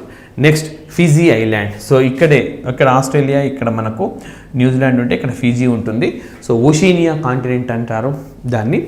సో ఇక్కడ మనకు ప్రపంచ హిందీ కాన్ఫరెన్స్ అనేది జరిగిందనమాట. సో 12వ విశ్వ Hindu Sammelan, world Hindi conference ఫిజీలోని నాడియాలో నిర్వహించినారు. 15th నుంచి 17th వరకు దీన్ని నిర్వహించినారు. 15వ తేదీ నుంచి 17వ తేదీ వరకు దీన్ని నిర్వహించినారు. సో ఈ విధంగా మనకు ఫిజీ దేశం కూడా వార్తల్లోకి వచ్చింది. నెక్స్ట్ సౌత్ అమెరికన్ కాంటినెంట్ కాన వస్తే బ్రెజిల్ దేశము. So Luiz Inacio Lula da Silva. So వీరు ఆ దేశానికి 39వ ప్రెసిడెంట్గా బాధ్యతలను స్వీకరించినారన్నమాట. 2022 ఎన్నికలు జరిగిన ఇప్పుడు తాజాగా బాధ్యతలను స్వీకరించినారు. రైట్, ఇవి కంప్లీట్గా మనకు జనవరి ఫిబ్రవరి ఇంటర్నేషనల్ కరెంట్ అఫైర్స్ ఇష్యూస్ అన్నమాట. మనం ఒక్కొక్క ఆర్గనైజేషన్ ప్రాంతాల వారీగా చూసినాం. ఒక్కొక్క కాంటినెంట్ తీసుకొని ఒక్కొక్క కాంటినెంట్లో ఒక్కొక్క కంట్రీని తీసుకుంటూ సమగ్రంగా చర్చించినాం అన్నమాట. సో రానున్న అన్ని రకాల కాంపిటేటివ్ ఎగ్జామినేషన్స్లో మీకు ఇది ఉపయోగపడుతుంది. అండ్ నెక్స్ట్ సెషన్లో మనం జాతీయ అంశాలు అండ్ అదేవిధంగా రాష్ట్రాల వారీగా ఇదే విధంగా ప్రతి అంశాన్ని కూడా క్షుణ్ణంగా అధ్యయనం చేద్దాం. Thank you very much. Telangana group 1 full course state number 1 అత్యుత్తమమైన ఫ్యాకల్టీ చే బోధన ఆన్లైన్ వీడియో క్లాసెస్ తో paper 1 general studies, paper 2 secretariat abilities కేవలం 699 రూపాయలు మాత్రమే with 1 year validity. Telangana group 2 all subjects package కేవలం 999 రూపాయలు మాత్రమే with 1 year validity. Telangana mains SI and constable full course కేవలం 599 రూపాయలు మాత్రమే with 1 year validity. Telangana hostel welfare officers grade 1, grade 2 Telugu medium, paper 1 general studies, paper 2 education online full course కేవలం 2999 రూపాయలు మాత్రమే with 1 year వ్యాలిడిటీతో పేపర్ 2 బుక్స్ ఉచితంగా పంపబడును. Telangana hostel welfare officers paper 2 education online full course కేవలం 1999 రూపాయలు మాత్రమే విత్ 1 ఇయర్ వ్యాలిడిటీ. అలాగే పేపర్ 2 బుక్స్ ఉచితంగా పంపబడును. Telangana TRT SGT all subjects package కేవలం 1699 రూపాయలు మాత్రమే with 1 year validity. Telangana DSC school assistant content and methods, Telugu content and methods, గణితం content and methods, social content and methods, జీవశాస్త్రం కంటెంట్ అండ్ మెథడ్స్ ఏ package అయినా కేవలం 1699 రూపాయలు మాత్రమే. Telangana Gurukula Telugu full course paper 1 GS, paper 2 pedagogy, paper 3 content కేవలం 2999 రూపాయలు మాత్రమే విత్ 1 ఇయర్ వ్యాలిడిటీ. అలాగే పేపర్ 1 జనరల్ స్టడీస్ 4 బుక్స్ ఉచితంగా పంపబడును. Telangana Gurukula physical science full course paper 1 GS, paper 2 pedagogy and paper 3 content కేవలం 2999 రూపాయలు మాత్రమే విత్ 1 ఇయర్ వ్యాలిడిటీ. అలాగే పేపర్ 1 జనరల్ స్టడీస్ 4 బుక్స్ ఉచితంగా పంపబడును. Telangana Gurukula biological science full course paper 1 GS, paper 2 pedagogy and paper 3 content కేవలం 2999 రూపాయలు మాత్రమే విత్ 1 ఇయర్ వ్యాలిడిటీ. అలాగే పేపర్ 1 జనరల్ స్టడీస్ 4 బుక్స్ ఉచితంగా పంపబడును. Telangana Gurukula English content and methods paper 1 GS, paper 2 pedagogy and paper 3 content కేవలం 4999 రూపాయలు మాత్రమే విత్ 1 ఇయర్ వ్యాలిడిటీ. అలాగే పేపర్ 1 జనరల్ స్టడీస్ 4 బుక్స్ ఉచితంగా పంపబడును. Telangana Gurukula maths full course paper 1 GS, paper 2 pedagogy, paper 3 content కేవలం 2999 రూపాయలు మాత్రమే విత్ 1 ఇయర్ వ్యాలిడిటీ. అలాగే పేపర్ 1 జనరల్ స్టడీస్ 4 బుక్స్ ఉచితంగా పంపబడును. Telangana Gurukula social studies full course paper 1 GS, paper 2 pedagogy, paper 3 content కేవలం 2999 రూపాయలు మాత్రమే with 1 year validity. Paper 1 general studies 4 books ఉచితంగా పంపబడును. ఏపీ సచివాలయాలు 2023 general studies and mental abilities category 1 part A and part B, panchayati secretary, మహిళా police, అలాగే ward administrative secretary, అలాగే welfare and education assistant కేవలం 999 రూపాయలు మాత్రమే విత్ 1 ఇయర్ వ్యాలిడిటీ. ఏపీ సచివాలయాలు 2023 general studies and mental abilities part A మాత్రమే. Digital assistant, పశుసంవర్ధక శాఖ, water sanitation, horticulture, surveyor, ANM, agriculture, sericulture మొదలైనవి కేవలం 899 రూపాయలు మాత్రమే with 1 year validity. Andhra Pradesh ward సచివాలయాలు 2023 engineering assistant, ward amenities secretary all subjects package కేవలం 1999 రూపాయలు మాత్రమే with 6 months validity. Andhra Pradesh ward సచివాలయాలు 2023 వార్డు పారిశుద్ధ్యం మరియు పర్యావరణ కార్యదర్శి ఆల్ సబ్జెక్ట్స్ ప్యాకేజ్ కేవలం 1999 రూపాయలు మాత్రమే with 6 months validity. AP ward సచివాలయాలు 2023 యానిమల్ హస్బెండరీ అసిస్టెంట్, పశుసంవర్ధక శాఖ సహాయకుడు ఆల్ సబ్జెక్ట్స్ ప్యాకేజ్ కేవలం 1999 రూపాయలు మాత్రమే with 6 months validity.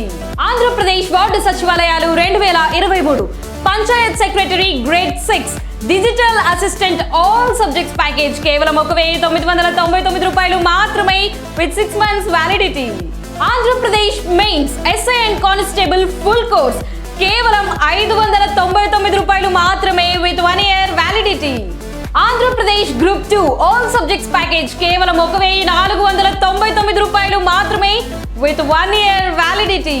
Andhra Pradesh TRT SGT all subjects package కేవలం 1699 రూపాయలు మాత్రమే with 1 year validity. Andhra Pradesh DSC school assistant content and methods, Telugu content and methods, గణితం content and methods, social content and methods జీవశాస్త్రం, కంటెంట్ అండ్ మెథడ్స్. ఏ package అయినా కేవలం 1699 రూపాయలు మాత్రమే. సో మరి ఇంకెందుకు ఆలస్యం? 100% ఆన్లైన్ క్లాసులతో స్టేట్ నెంబర్ 1 అత్యుత్తమమైన ఫ్యాకల్టీ చే బోధన, అలాగే అతి తక్కువ ధరతో ఈ ఆఫర్స్ ని మీ సొంతం చేసుకోవాలనుకుంటే వెంటనే ప్లే స్టోర్ లో S&S పబ్లికేషన్స్ వారి ఆఫీషియల్ యాప్ ని డౌన్లోడ్ చేసుకోండి. ఈ ఆఫర్స్ ని మీ సొంతం చేసుకోండి. Get ready.